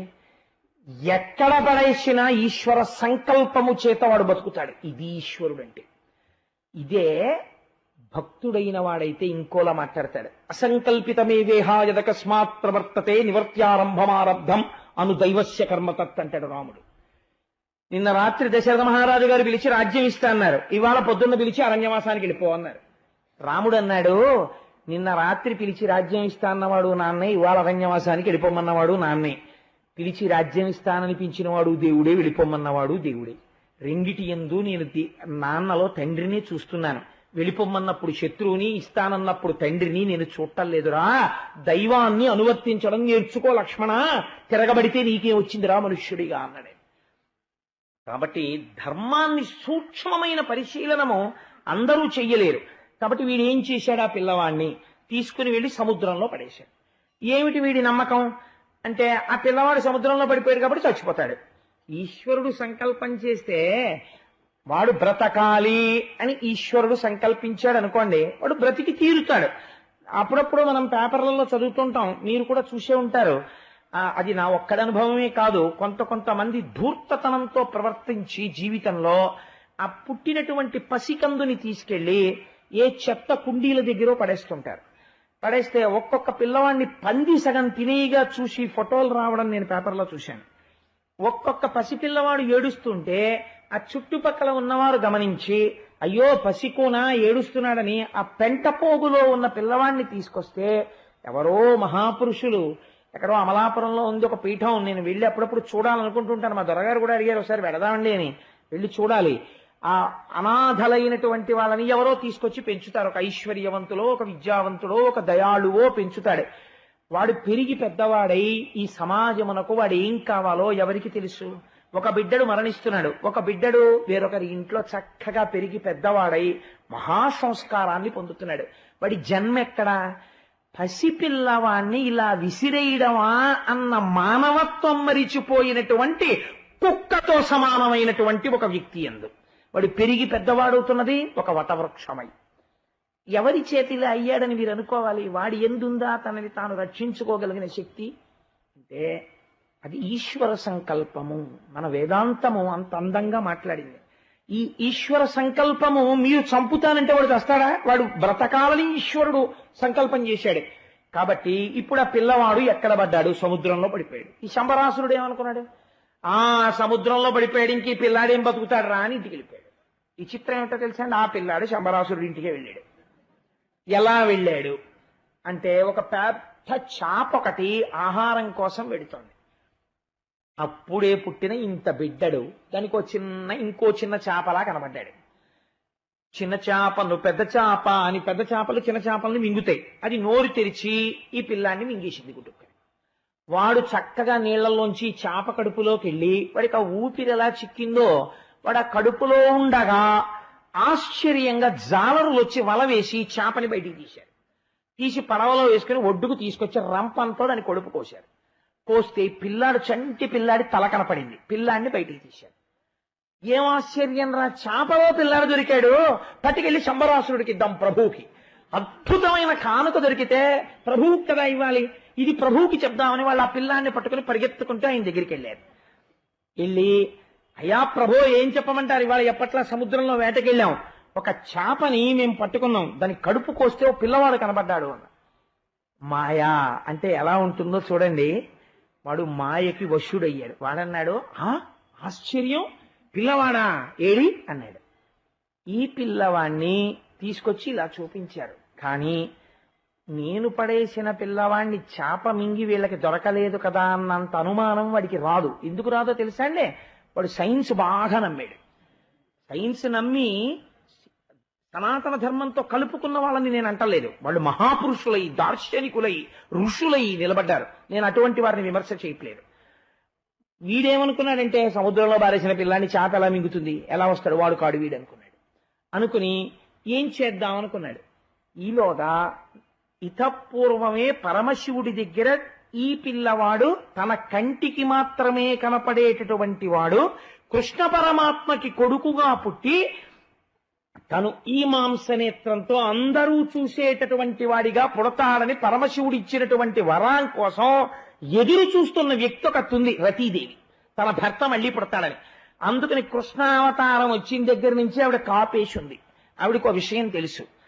ఆ పిల్లవాడు పుట్టగానే వాడు శంబరాసురుడు వాడిని వధించే ప్రయత్నం చేస్తాడు. ఈ శంబరాసురుడి దగ్గరే వాడు దొరుకుతాడు. ఎందుకంటే ఎప్పటికైనా పిల్లాడు ఎక్కడికి వస్తాడు, శంబరాసురుడి దగ్గరికే వస్తాడు వీడిని వధించడానికి. కాబట్టి శంబరాసురుడి దగ్గరే మనం ఉంటే గొడవ వదిలిపోతుంది కదా. వాడు వచ్చే ప్రదేశం అదే. కాబట్టి రైలు ఎక్కేవాడు ఏం చెయ్యాలి, టికెట్ అంతా కొనేసుకుని బెర్త్ నెంబర్ తెలిసేసుకున్న తర్వాత, అమ్మా నాకు రిజర్వేషన్ అయిపోయిందండి, ఇంకా నేను ఎక్కేయడమే తేడా అని చెప్పేసి ఇల్లు తాళం వేసేసుకుని బాల్కనీలో కూర్చున్నాడు అనుకోండి, వెళ్ళిపోతుంది రైలు. ఎంత నువ్వు పెట్టి సర్దుకుంటే ఏమిటి, ఎంత టికెట్ కొనుక్కుంటే ఏమిటి, నువ్వు రైల్వే స్టేషన్కి వెళ్ళడం, ట్రైన్లోకి ఎక్కడం ప్రధానం. ఎందుకంటే లక్ష్యం అది. ఒకసారి నువ్వు రైల్లో కూర్చుంటే నువ్వు తిరుపతి వెళ్ళిపోయినట్టే. అదొక్కటే వదిలేసి అన్నీ చేసేసి బాల్కనీలో కూర్చుంటే రైలు వెళ్ళిపోతుంది, నువ్వు తిరుపతి వెళ్ళావు. అందుకని వచ్చి తీరుతాడు. లక్ష్యం ఏమిటి అవతారానికి, శంబరాసుర వధ ఉంది. కాబట్టి శంబరాసురుడి దగ్గరికి వస్తాడు. నేను మళ్ళీ కృష్ణుడి ఇంటికి వెళ్ళి మీకు పుట్టబోయే కొడుకే మా ఆయనండి అని నేను ఆయనకి చెప్పుకోవడం, ఆయన భగవానుడు, ఇదెక్కడ గొడవ అనుకోవడం, ఇదంతా పెద్ద ప్రచారం జరగడం ఎందుకు వచ్చింది? ఈలోగా శంబరాసురుడికి తెలుస్తుంది, వాడి జాగ్రత్త ఇంకా ఎక్కువైపోతుంది. అందుకని ఆయన ఎలాగో ఇక్కడ ఈవిడికి ఏమిటి, ఈశ్వర సంకల్పం మీద ధైర్యం. రెండు భిన్నమైన వ్యక్తిత్వాలు అక్కడే ఉన్నాయి. అందుకని మాయాదేవి అన్న పేరుతో రతీదేవి అక్కడే ఉంది వంటశాలలో. ఈవిడ వెళ్ళి అడిగింది, అయ్యా నాకు ఆ పిల్లాన్ని ఇచ్చేయండి, నేను పెంచుకుంటాను. వీడు ఎంత వెర్రివాడో చూడండి. ఆయన శత్రువు వాడింటికే వచ్చాడు. వస్తే ఆ పిల్లాన్ని ఆవిడికి ఇచ్చేయండిరా, పెంచుకుంటుంది చాలు. ఎక్కడ భద్రంగా పెరుగుతాడో, ఎవరికి వరం ఇచ్చాడో శంకరుడు, అక్కడికి ఆ పిల్లవాడు చేరిపోయాడు. ఇప్పుడు ఆవిడ కోరిక ఏమిటి తీరింది? ప్రపంచంలో ఎవరైనా తన భర్తని భర్తగా మాత్రమే చూడగలరు. పసిబిడ్డడిలా సాగడం ఉండదు. నేను విన్నాను, కొంతమంది మహాతల్లుల్ని చూశాను. భర్త ఏమీ తెలియనటువంటి అమాయకత్వంతో ఉన్నటువంటి వ్యక్తిని వివాహం చేసుకుని ఆ ఆస్తిని కాపాడి ఆ వంశాన్ని పెంచి, అయ్య బాబోయ్ నిజంగా ఆవిడ మహాతల్లి ఇలా ఎలా కాపరం చేసింది, ఎలా లాక్కొచ్చింది అంటే, పసిపిల్లాన్ని సాకినట్టు సాకానండి అని ఆయన్ని సాకినటువంటి కథలు నేను విన్నాను. అలాంటి సంఘటన ఎక్కడో ఒక మహాపురుషుడు విశ్వనాథ్ గారి చేతిలో పడింది. అదే స్వాతిముత్యమైంది. కాబట్టి ఆయన పేరు కూడా అందుకే అంత అందంగా పెట్టుకున్నారు. ఆయనకే చెల్లు, అందరికీ చెల్లుతుందా అలా పెట్టుకోగడం? చిట్టి ముత్యం పుట్టే సీత కడుపున్న స్వాతివానలు కురిసే సముద్రాల కొరకు. కాబట్టి అలా చంటి పిల్లాన్ని సాకినట్టు సాకింది అంటారు భర్తని భార్యకి. అలా పసిపిల్లవాణ్ణి భర్తని పసిపిల్లవాడిగా రతీదేవి సాకింది. ఎన్ని విచిత్రాలు చూడండి ఈశ్వర సంకల్పంలో. నీ భర్తని సశరీరుడిగా చూసుకోవాలనుకున్నావు కదా, పుట్టినప్పటి నుంచి చూసుకో. ఎంత కారుణ్యమో చూడండి శంకరుడిది, అవధిలేని కారుణ్యం. ఇంతకు ముందు హరికుమారుడిగా కదా ఉండేవాడు, నా కంటి మంటకి కాలిపోయినప్పుడు. ఇప్పుడు అంతే, హరికుమారుడుగానే వస్తాడు. ఇద్దరు ఇచ్చేశారు వరం. ఇంత శక్తివంతుడైపోయాడు. మళ్ళీ సాకారుడై పసిపిల్లవాడి దగ్గర నుంచి తన ఒడిలోనే పెంచుకుంది రతీదేవి. ఆయన పెరిగాడు, పెద్దవాడయ్యాడు. మన్మధుడి గురించి సౌందర్యలహరిలో శంకర భగవత్పాదులు ఎలా పొంగిపోతారో పోతన గారు భాగవతంలో అలా పొంగిపోతారు. ఎంత గొప్ప పద్యం రాశారో చూడండి. చక్కని వారల చక్కదనంబునకుపమింపయవ్వండు యోగ్యుడయ్యే మిక్కిలి తపమున మెరయునంబికకు శంకరునెవ్వండు సగము చేసే బ్రహ్మత్వమును పొంది పరగు విధాతను వాణికయ్యవ్వడు వావిచెరచే వేయిడాగులతోడి విభుది లోకేశుని మూర్తికి నవ్వడు మూలమయ్యే మునుల తాలిమికవ్వడు ముల్లు చూపు మగల మగువలనెవ్వండు మరుల కొలుపు కుసుమ ధనవునయవ్వండు కొను విజయము చికురువాలునయవ్వండు సిక్కుపరచు. పేరు చెప్పలేదు. ఆ పెరిగి పెద్దవాడైన వాడు ఎవరో తెలుసా అని మళ్ళీ ఒక్కసారి సంకేతిస్తున్నారు. ఆయనట చక్కని వారల ఉపమింపయవ్వండు యోగ్యుడయ్యే. ఎవరైనా ఒక పురుషుడు చాలా అందంగా ఉన్నాడు అనుకోండి, ఆయన మన్మధుల్లో ఉన్నాడండి అంటాం తప్ప ఇంకొక ఉపమానం వెయ్యరు, సాధారణంగా వెయ్యరు. కాబట్టి చక్కని వారైనటువంటి వారలకి ఉపమించడానికి సరి అయినటువంటి వ్యక్తిగా ఎవరిని చెబుతారో అటువంటి వాడు ఈయన అయి ఉన్నాడు. మిక్కిలి తపము నమెరయు అంబికకు శంకరునెవ్వండు సగము చేసే. ఇంత తపస్సు చేసినటువంటి పార్వతీదేవికి అబ్బెబ్బే నేను పెళ్లి చేసుకోవడం ఏమిటని బాణం వేస్తుంటే కంటి మంట చేత కాల్చేసినటువంటి శంకరుడు ఆఖరికి భార్యకి అర్ధ శరీరం ఇచ్చేటట్టు చేసిన వాడెవడో వాడు వీడుగా వచ్చాడు. బ్రహ్మత్వమును పొంది పరగు విధాతను వాణికై ఎవ్వడు వావిచెరచే. వాణి అంటే సరస్వతీదేవి. అదొక చిత్రమైనటువంటి కథ అనుకోండి. ఇప్పుడు దాని లోతుపాతులు నేను స్పృశించాను, ఎందుకంటే ఆ మాట ఒకటి చెప్తే సభలో ఉన్న వాళ్ళు తప్పుత్రోవ పట్టే అవకాశం ఉంటుంది. తన సృష్టి అయిన సరస్వతిని కామించాడు ఒకనాడు బ్రహ్మదేవుడు, కానీ దానికి సంబంధించిన విషయం వేరు. దాన్ని ఒక పవిత్ర ఆఖ్యానంగా భావించండి. ఎప్పుడైనా శివమహాపురాణం కానీ ఏమైనా చెప్పినప్పుడు దాని లోతుపాతులు మీరు విందురు గాని. కాబట్టి వేయిడాగులతోడి విభుద లోకేశుని మూర్తికి నవ్వడు మూలమయ్యే. ఎందుకంటే పెద్దలు వేసిన ఒక్కొక్క మాటలోంచి మళ్ళీ వెనక్కి ఏ దేవి భాగవతంలోంచి ఈ కథంతా చెప్పుకురావాలంటే ఈ పద్యంతో అయిపోతుంది వాళ్ళ నాకు. అందుకని వేయిడాగులతోడి విభుద లోకేశుని అంటే దేవేంద్రుడంతటి వాడు అహల్య కోసమని చెప్పి ప్రయత్నించి ఒళ్లంతా కళ్ళయ్యేటట్టు చేసిన వాడెవరో వాడు ఇలా పుట్టాడు. మునుల తాలిమికెవ్వడు ముల్లు చూపు. మహర్షులంతటి వాళ్ళు తపస్సు చేస్తుంటే వాళ్ళ మనస్సుని ఎవడు కదుపుతాడో వాడు. మగల మగువులనెవ్వండు మరుల కొలుపు. స్త్రీ పురుషుల మధ్య ఆసక్తి రూపంగా మారేటటువంటి వాడెవరో వాడు ఇలాంటి రూపాన్ని పొందాడు. కుసుమ ధనవునయవ్వండు కొను విజయము. పువ్వుల ధనస్సు పట్టుకుని ఓడిపోవడం అన్నది తెలియకుండా లోకాన్ని గెలిచేవాడెవడో వాడు ఇలా అయ్యాడు. చిగురు వాలునయవ్వండు సిక్కుపరచు. చేత్తో చిగురుటాకు పట్టుకుని ఇలా కొట్టాడా అయిపోయాడు అవతలవాడు. అలాంటి వాడెవడో వాడు కృష్ణ పరమాత్మ కుమారుడిగా జన్మించి రతీదేవి ఒళ్ళో పెరుగుతున్నాడు. అంటే ఎవరు వాడు? పేరెక్కడైనా చెప్పారా? ఎక్కడా చెప్పరు. ఈ రచన వైచిత్రి కొద్ది మందిలోనే కనపడుతుంది. శంకర భగవత్పాదులు ఒకరు చాలా చిత్రమైనటువంటి శ్లోక రచన చేస్తారు. వారు శ్లోకాన్ని రచించి వదిలిపెట్టేస్తారు, పేరు చెప్పరు. కానీ అసలు ఈ శ్లోకంలో చెప్పింది ఎవరు అని మీకు అనుమానం వస్తుంది. అనుమానం రాగానే మీరు ఇలా అన్నారు కదా, ఏదో 4 బాహువులు అన్నారు కదా, ఈ 4 బాణాలు అన్నారు కదా అని మీరు ఆలోచించడం మొదలు పెడితే మీకు తెలియకుండా మీరు మనస్సుని ధ్యానం వైపుకి తీసుకెళ్లిపోయి దానివల్ల ఫలితం వచ్చేట్టుగా శ్లోకాన్ని నిర్మాణం చేసేసి జవాబు మీరు చెప్పండి అని వదిలేసి మీకు సిద్ధినిచ్చేస్తారు. అటువంటి చమత్కారం, అలా వ్రాయగలిగిన శక్తి మహాపురుషులకు మాత్రమే ఉంటుంది. పోతన గారు ఎంత గొప్పగా రచించారో చూడండి. ఆయన ఎక్కడ మన్మధుడని పేరు చెప్పలేదు, కానీ మన్మధుడే జన్మించాడు అని నిరూపించారు. ఈ పిల్లవాడు పెరిగి యుక్త వయస్సుని పొందాడు. ఎక్కడ పెరుగుతున్నాడండి వీడు? శంబరాసురుడి అన్నంతో పెరుగుతున్నాడు. తన శత్రువుకి తానే చాలా పాలు వెన్న నెయ్యి పెట్టి పెంచుకుంటున్నాడు శంబరాసురుడు. ఎంత మోహమో చూసారా? ఏమిటో తెలుసా అండి దీని విచిత్రం? శరీరమునకు మృత్యువు దేనిలోంచి వస్తుంది అంటే శాస్త్రం ఏం చెప్పిందో తెలుసా అండి? మృత్యువు బయట నుండి రాదు. మృత్యువు ఎక్కడి నుంచి వస్తుంది? అన్నములోంచి వస్తుంది అని చెప్పింది. అన్నమే మృత్యువు. అన్నము అన్న మాటకు అందుకే 2 అర్థాలు. తాను తినునది, తనను తినునది. అది ఏం చేస్తుందో తెలుసా అండి?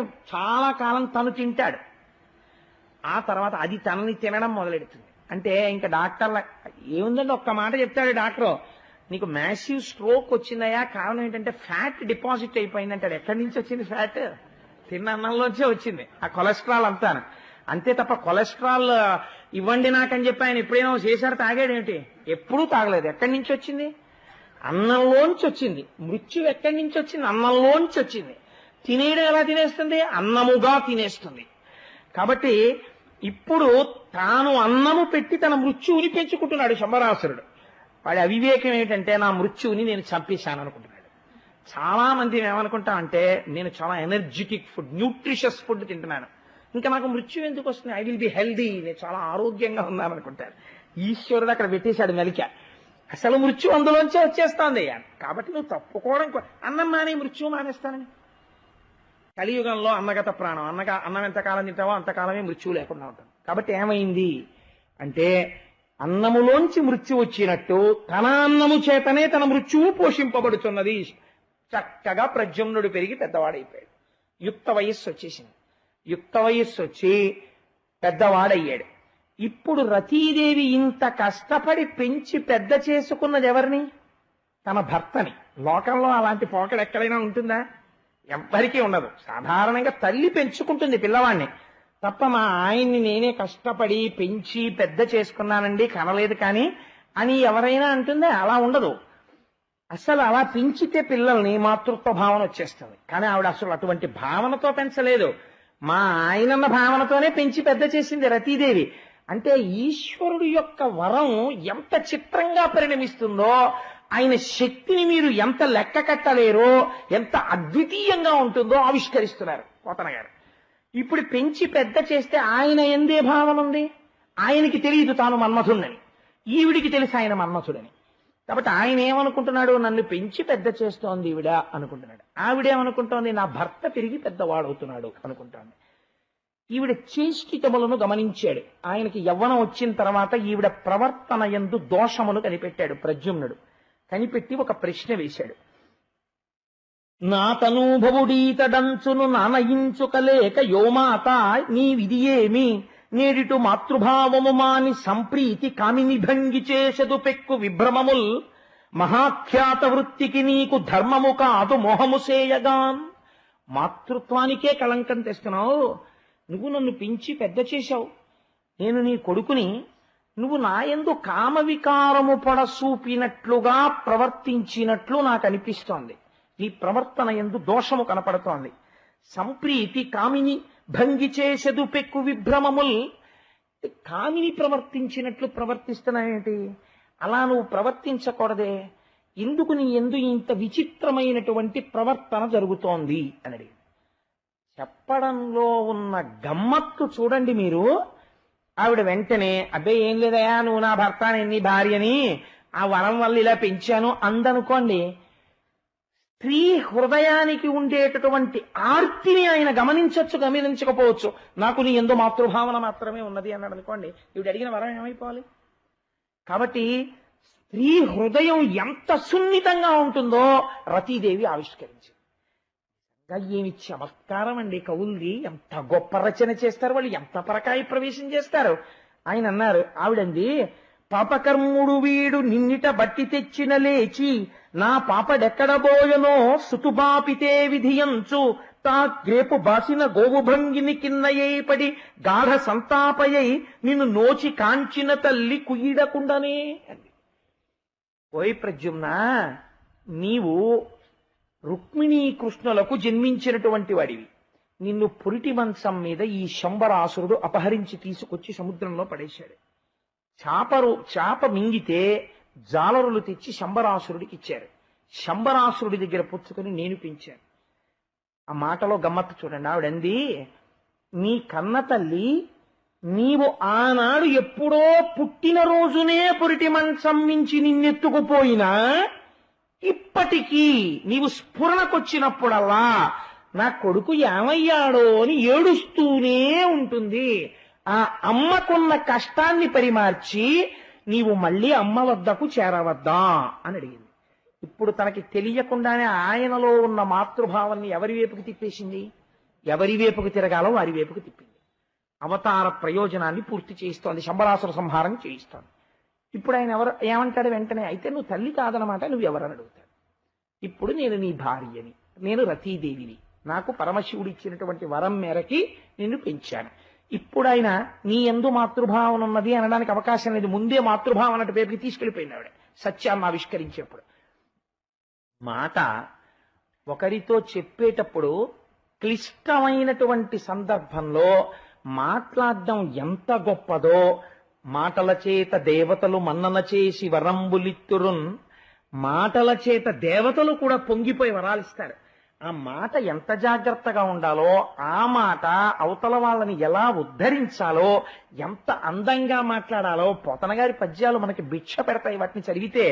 కాబట్టి ఈ మాట చెప్తే వెంటనే ఆయన అన్నట్ట, ఉత్తర క్షణం నేను నా తల్లిని చేరుకోవాలనుకుంటున్నాను. ఎంత ఏడుస్తోందో మా అమ్మ, ఎప్పుడు తీసుకొచ్చేశాడు ఈ దుర్మార్గుడు శంబరాసురుడు, పురిటి మంచం మించి తీసుకొచ్చాడా, అప్పటి నుంచి ఇప్పటి వరకు మా అమ్మ నా కోసం ఏడుస్తూనే ఉందా, వెంటనే నేను వెళ్ళి మా అమ్మ కన్నీళ్లు తుడవాలి. అమ్మా, ఏ దుర్మార్గుడు ఎత్తుకుపోయాడో వాణ్ణి చంపేశానమ్మా అని చెప్పి నేను బయలుదేరాలి, కాబట్టి నేను వెంటనే చంపేస్తానన్నాడు. ఆవిడంది, ఆగాగు, నువ్వు అంత తొందరగా వాణ్ణి చంపలేవు, వాణ్ణి చంపడానికి వాడి దగ్గర గొప్ప మాయలున్నాయి, ఆ మాయల్ని నిర్జించడం ఎవ్వరి వల్ల కాదు. కాబట్టి నీకిప్పుడు నేను ఒక మంత్రోపదేశం చేస్తాను, ఒక విద్యని ఉపదేశిస్తాను. ఆ విద్య పేరేమిటో తెలుసా? మహామాయా విద్య. ఎక్కడది ఈ మాట? మహామాయా, మహాసత్వ, లలితా సహస్రనామ స్తోత్రంలోది. ఏ తల్లి అనుగ్రహంతో ఇవాళ ఈ స్థితికి వచ్చాడు? అసలు కాలిపోయిన వాడు శరీరం లేకుండా రతీదేవికి కనపడ్డాడు. ఏ తల్లి అనుగ్రహం వల్ల శంకరుడు మళ్ళీ దయాళువై నువ్వు ప్రద్యుమ్నుడుగా పుడతామని వరమిచ్చాడు? ఆ తల్లి అనుగ్రహంతోనే నువ్వు ఇప్పుడు మళ్ళీ శంబరాసురుణ్ణి కూడా చంపాలి. అందుకని నీకు మహామాయాతత్వాన్ని బోధ చేస్తాను, కూర్చో అని ఆయనకి బోధ చేసింది. అందుకే అమ్మవారికి 12 మంది ఉపాసకుల్ని చెప్తారు. వాళ్లే మనుశ్చంద్ర కుబేరశ్చలోపాముద్రాచ మన్మద అగస్తీరగ్ని సూర్యశ్చ ఇంద్రస్కంధ శివస్తథ క్రోధభట్టారకో దేవ్యాద్వాదశామి ఉపాసకా అని 12 మంది అమ్మవారి ఉపాసకులు. వాళ్ళ గురించి విన్నా, వాళ్ళ గురించి చెప్పినా అమ్మవారి యొక్క అనుగ్రహం కలుగుతుంది, అమ్మవారు పరమ ప్రీతి చెందుతుంది. అందుకే రుక్మిణీ కళ్యాణం ప్రక్కనే ప్రద్యుమ్నోపాఖ్యానాన్ని ఇచ్చారు.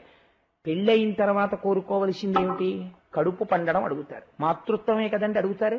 ఆ మాతృత్వం నిలబడడానికి మహామాత యొక్క అనుగ్రహం కలగాలి. అందుకని రుక్మిణికి ప్రద్యుమ్నుడు పుట్టడాన్ని అడ్డుపెట్టి అమ్మవారి యొక్క అనుగ్రహాన్ని పోతన గారు కథలోకి తీసుకొచ్చారు. చూడండి ఆయన ఉపకారం.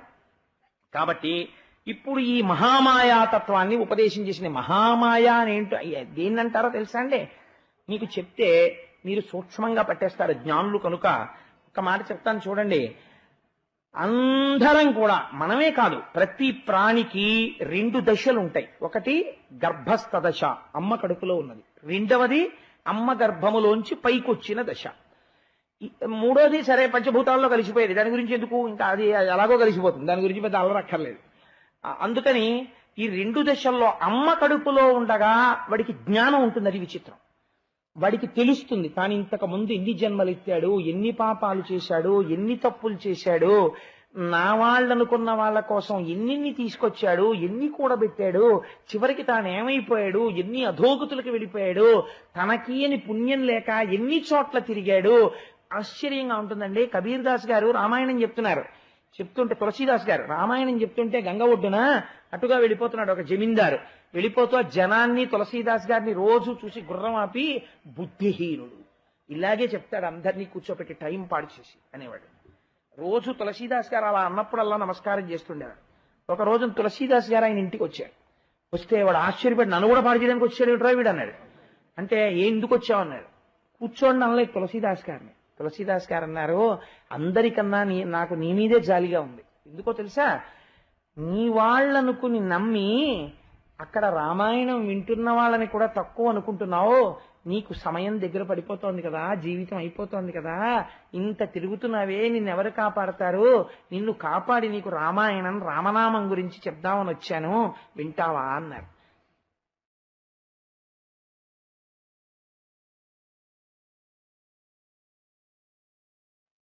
వెటకారం ఆడాడు ఆయనతో. వచ్చే ఏడాది ఇదే రోజున కనపడి వింటానన్నాడు.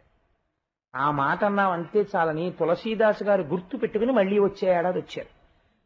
మళ్ళీ వచ్చాడురా ఇంత గుర్తెట్టుకునని మళ్ళీ వచ్చే ఏడాది కనపడన్నాడు. మళ్ళీ వచ్చే ఏడాది వచ్చారు తులసీదాస్ గారు. వస్తే ఏం వింటావా అని అడిగారు. మళ్ళీ వచ్చే ఏడాది కనపడన్నాడు.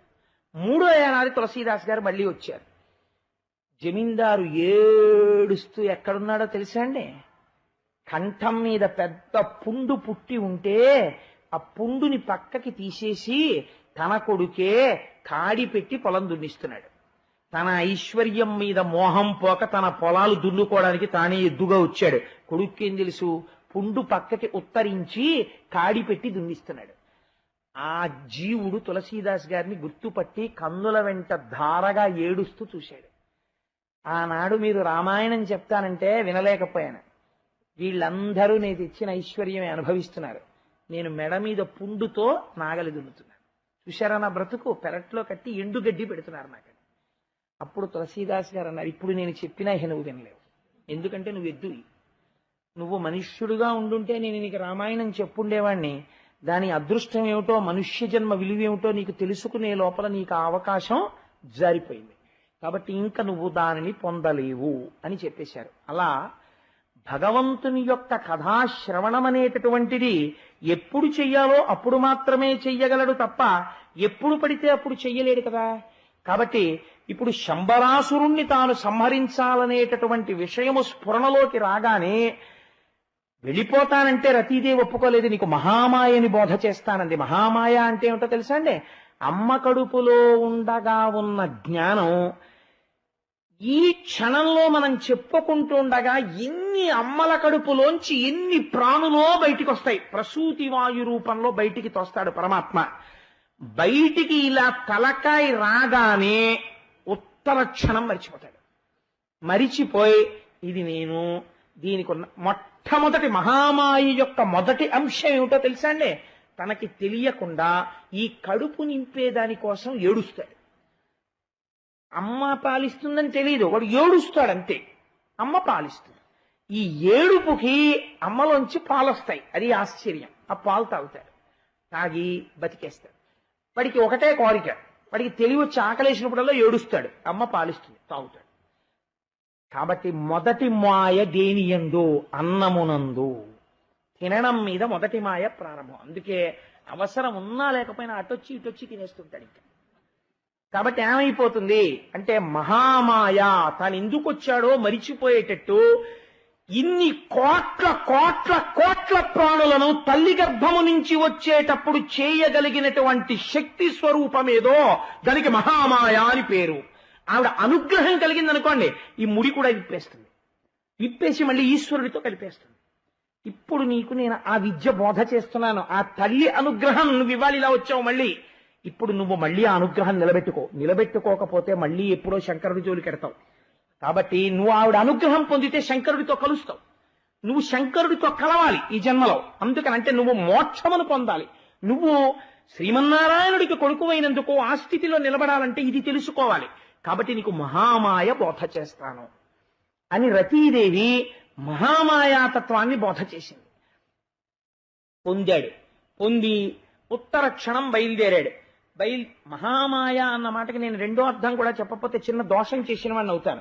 మహామాయ అన్న మాటకు అర్థం ఏంటో తెలుసా అండి? హద్దులేని కరుణ అని ఒక అర్థం నిఘంటువుల ప్రకారం. హద్దులేని కరుణ ఎక్కడ? బూడిదైపోయిన వాడికి పెళ్ళానికి మాత్రమే కనపడేటట్టుగా చేయడం కాదు. ఆ తర్వాత ఉత్తర జన్మలో మళ్ళీ అదే పిల్లాన్ని పుట్టించి ఆ భార్యకే అప్పచెప్పేట్టుగా చేయడం. ఎవరు చేయగలరు ఇది? ఒకనాడు తప్పు చేసిన వాడిని కాల్చేసిన భార్య ఏడ్చిందని ఇంత వరం ఇవ్వడంలో ఎంత కారుణ్యం ఉంది. అందుకని మహాకరుణ మహామాయ. అందుకని మహామాయా విద్య బోధ చేస్తాను. పోతన గారు ఒక్క మాట వేస్తే ఎంతంత దూరం వేసేస్తారండి ఆయన. కాబట్టి ఇప్పుడు నేను ఆ విద్య నీకు బోధ చేస్తాను. ఆవిడ బోధ చేసింది. అది తెలుసుకున్నాడు. ఇప్పుడు ఆ మహామాయ తెలియగానే మిగిలిన మాయలన్నీ పిల్లమాయలు. ఇంకా మహామాయ తెలిసేసుకున్న వాడికి ఇది పెద్ద బాధ ఏంటండి? సేమటపాకాయలు చేత్తో పట్టుకుని కాల్చేస్తాడు ఆయన. రేకు జువ్వలు వేసేస్తుంటాడు. ఆయన నేలటపాకాయ కొట్టండి అన్నారు. అమ్మ బాబోయ్ నా వల్ల కాదండి అంటారా? అందరూ అలా మహామాయాతత్వాన్ని ఎరిక ఉన్నవాడికి ఇంకా శంబరాసురుడు మాయలేం మనకి వస్తాయి, రాక్షస మాయలు పనికిరావు. జ్ఞాని ముందు ఈ కుప్పిగంతులు పనికిరావు. కాబట్టి ఇప్పుడు ఏమయ్యాడు, వెంటనే పిలిచాడు శంబరాసురుణ్ణి. గురు మాయారణవేదియై కవచియై కోదండయై బాణియై హరిజుండోరి నిశాటు వైచితి వినాడంబోధి నిన్నన్ను ఘోర రణాంబో నిధి వైతు నిన్ను నిధి నేరం మంచు చీరెన్ మనోహర దివ్యాంబరు ఉల్ల సద్దనుజ సేవాడంబరున్ శంబరున్. ఓరి దుర్మార్గుడా, ఆ రోజున పురిటి మంచం మీద ఉన్న నన్ను తీసుకెళ్లి సముద్రంలో పారేశావు, వాణ్ణే పెరిగి పెద్దవాణ్ణి అయ్యాను, రారా యుద్ధానికి అన్నాడు. వాడికి సత్యం తెలియగానే తోక తొక్కిన త్రాచులా లేచాడు. వాడి బాధ ఏమిటో తెలుసా అండి, ఆయన బతికున్నారని కాదు, తానే బతికించి పెంచి పెద్ద చేశానని. ఇది వాడి బాధ. అయ్యయ్యయ్యో, నేను ఇంత విజయం సాధించాననుకున్నాను, ఈశ్వరుడు చేసిన సంకల్పాన్ని నేను ఎదిరించగలిగాను అనుకున్నాను. నన్ను ఎంత మాయపరిచాడురా, నా మృత్యువుని నేనే చక్కగా పోషించుకున్నానని తెలుసుకోలేకపోయాను. ఇది వాడి బాధ. అందుకని ఇప్పుడైనా పర్వాలేదంటాడు. చిత్రం ఏమిటో తెలుసా అండి, అంగీకరించగలిగాడు అనుకోండి ఇప్పుడైనా. ఇంత భంగపడ్డవాణ్ణి ఇంకా నీతో నేనేం యుద్ధం చేస్తానురా, కాబట్టి నేను ఈశ్వరుణ్ణి ఆరాధన చేస్తూ కూర్చుంటాను, నా ప్రాణములు నువ్వు తీసుకో అనగలిగాడు అనుకోండి. వాడు మహాజ్ఞాని. అలా వాడు ఎందుకంటాడు, వాడు రాక్షసుడు వాడు, కాబట్టి వాడు అనలేడు. అంతే తేడా మీకు. ఇప్పుడు శంబరాసురుడెవరో ప్రద్యుమ్నుడెవరో మీరు గ్రహించగలగాలి. ఆ క్షణంలోంచి యుద్ధానికి బయలుదేరాడు, గదలు విసిరాడు, ఎన్నో ప్రయోగాలు చేశాడు, పిశాచాల్ని ప్రయోగించాడు.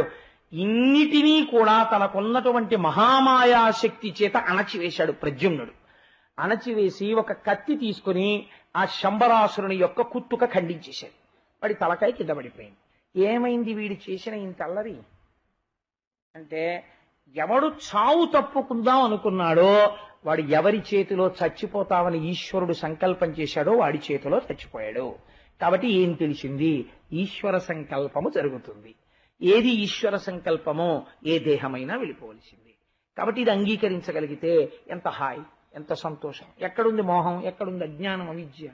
చాలా సంతోషంగా ఒక డ్రామాని చూడడం మొదలు పెడతాడు. కాబట్టి సంతోషంగా హాయిగా ప్రశాంతంగా ఉండగలుగుతాడు. ఈ ప్రశాంతత లోపల ఉండే వస్తువు. ₹1,00,00,000 ఇట్టి షాప్కి వెళ్ళి ఓ ½ కిలో మనశ్శాంతి అమ్ముదురు అంటే ఎవ్వడు అమ్మడం. మనశ్శాంతి అన్నది ఎక్కడొస్తుంది, నువ్వు సత్యాన్ని అంగీకరించడంలో మనశ్శాంతి ఉంటుంది.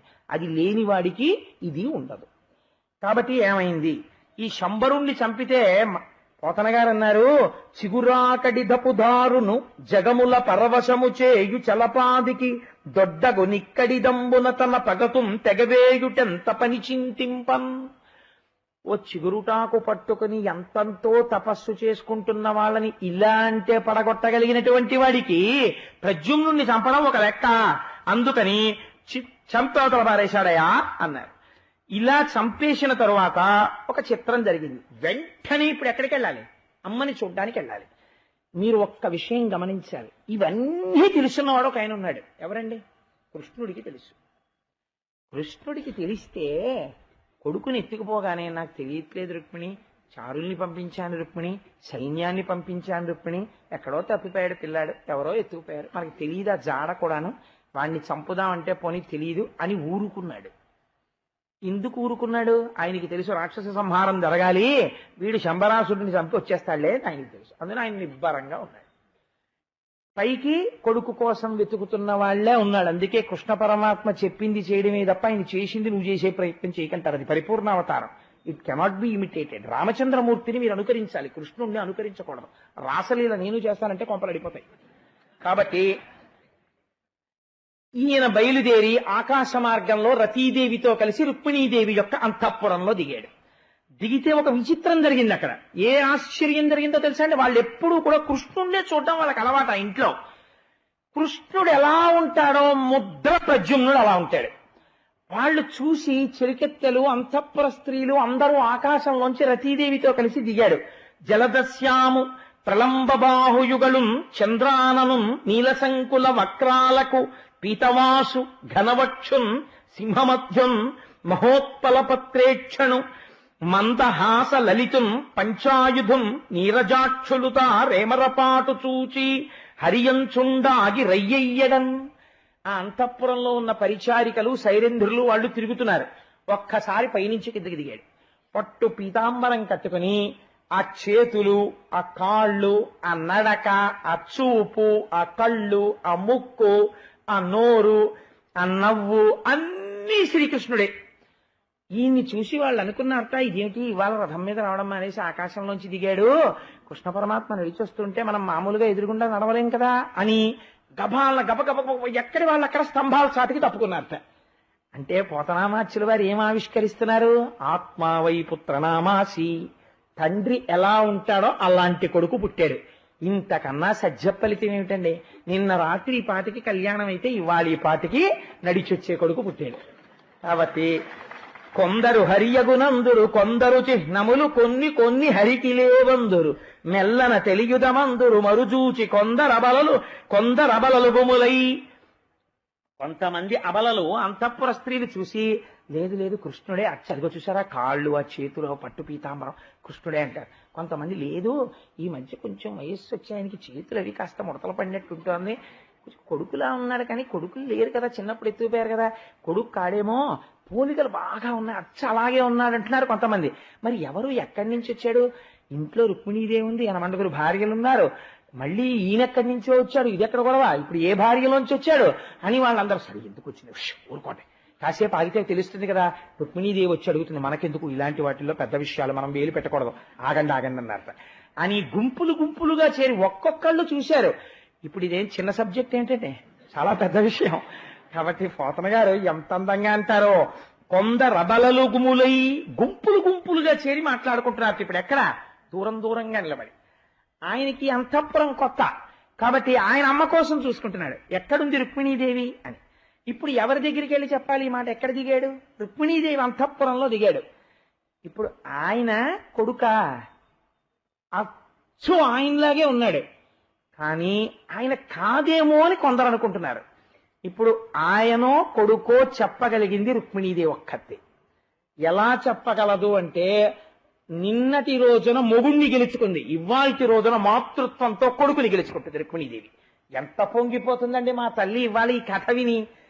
నిన్నటి రోజున రుక్మిణీ కళ్యాణం విన్న వాళ్ళకి, ఇవాల్టి రోజున వినాయక ప్రసాదం తీసుకుంటున్న వాళ్ళకి అమ్మవారు నిన్న విన్న కన్యపిల్లలందరికీ వివాహానంతరం పండొచ్చి మగపిల్లల్ని ఆడపిల్లల్ని కూడా ఇష్టం కదా.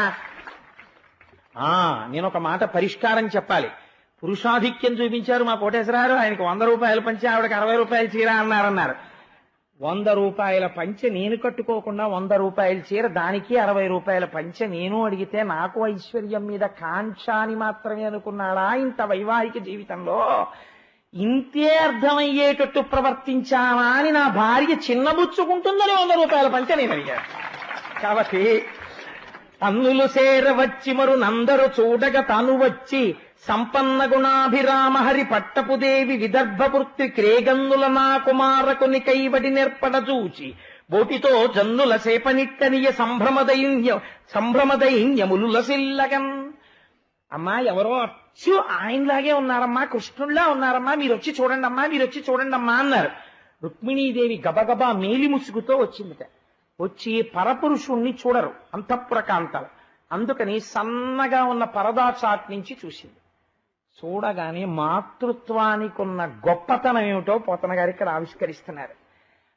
ఆవు దూడని చూసినప్పుడు ఎలా ఉంటుందో ఆ చూపు అలా అయిపోయిందిట. హనుమద్ రామాయణని హనుమ రాసుకున్నారు రామాయణం, అందులో ఒక మాట రాశారు ఆయన, సీతమ్మ తల్లి ఎవరో నాకు తెలియదు, నేను సీతమ్మతో మాట్లాడాలి అని శిరస్సున అంజలి ఘటించి, నేను వానరుణ్ణి కదా, నన్ను నమ్ముతుందా అమ్మ, రాక్షస స్థానంలో ఉన్నది అని అంజలి ఘటించి శిరస్యంజలి మాధాయ అనిలా పెట్టుకుని అమ్మా అమ్మా అంటూ నేను కిందకి దిగినప్పుడు మొట్టమొదటిసారి నా వంక చూసిన మా సీతమ్మ తల్లి కన్నులలో సంటితనంలో తప్పిపోయిన కొడుకు పెద్దవాడయ్యొచ్చి నిలబడినప్పుడు చూస్తే ఎటువంటి మధురమైన భావనతో చూస్తుందో, ఆనాడు మా అమ్మ కన్నులలో నేను అటువంటి ప్రేమని చూశానని రాసుకున్నారు హనుమ.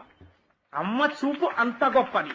అందుకని పోతన గారు కూడా ఎంత గొప్పగా రచించారో చూడండి. విదర్భపుత్రి క్రేగన్నుల నా కుమారకుని కైవడి నిర్పడ చూచి, ఎంతో ప్రేమతో ఇలా చూసేటప్పటికిట ఇది మాతృలక్షణం. ఎదురుగుండా ఉన్నవాడు కొడుకే అన్న భావన ఎందుకు కలిగిందంటే పుత్రవాత్సల్యం తన్నుకొచ్చి స్తన్యములలోంచి పాలు చేపునకు వచ్చాయట. ఈ కంజక్షుడు ఈ కుమారకుడు తిలకుండీయందు బింబాననుండు ఈ కంఠీవర మధ్యుడిచ్చటికి నేడెందుండి ఏతించనో ఈ కళ్యాణుని కన్న భాగ్యవతి మున్నేనోములన్నోచనో ఏ కాంతామణియందు వీనికనెనో ఏ కాంతుడీ కాంతుని. ఆవిడంది, ఇంత అందంగా ఉన్నాడు ఈ పిల్లాడు, ఈ పిల్లాడిని చూస్తే ఇంత ముచ్చటగా ఉంది, ఈ పిల్లాడు ఎక్కడి నుంచి వచ్చాడో, ఇంత చక్కటి పిల్లాడిని కనడానికి ఆ అమ్మ ఎన్ని నోములు నోచిందో. అందుకే ప్రపంచంలో ఒక సత్పుత్రుడు కనపడ్డాడనుకోండి, ఒక మంచి నడువడి కలిగిన పిల్లవాడు కనపడితే లోకం ఏమంటుందో తెలుసా అండి? ఏ తండ్రి కొడుకో అనదు, ఏ తల్లి కన్న బిడ్డడో అంటుంది.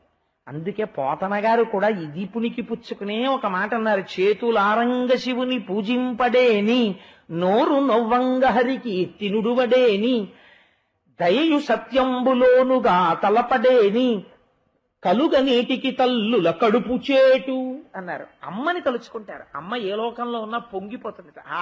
నా కొడుకు మంచి పని చేశాడు, నాకు పేరు తెచ్చాడు, నా కడుపార నెవ్వాని కన్న తల్లి నా కడుపున 9 నెలలు మోసి కన్నందుకు నేను వెళ్ళిపోయినా ఏ తల్లి కన్న బిడ్డడో అని స్మరించేటట్టు చేశాడని అమ్మ పొంగిపోతుందిట. అందుచేత ఆవిడంది, ఇంత మంచి పిల్లాన్ని ఎన్ని నోములు నోస్తే కందో ఆ అమ్మ.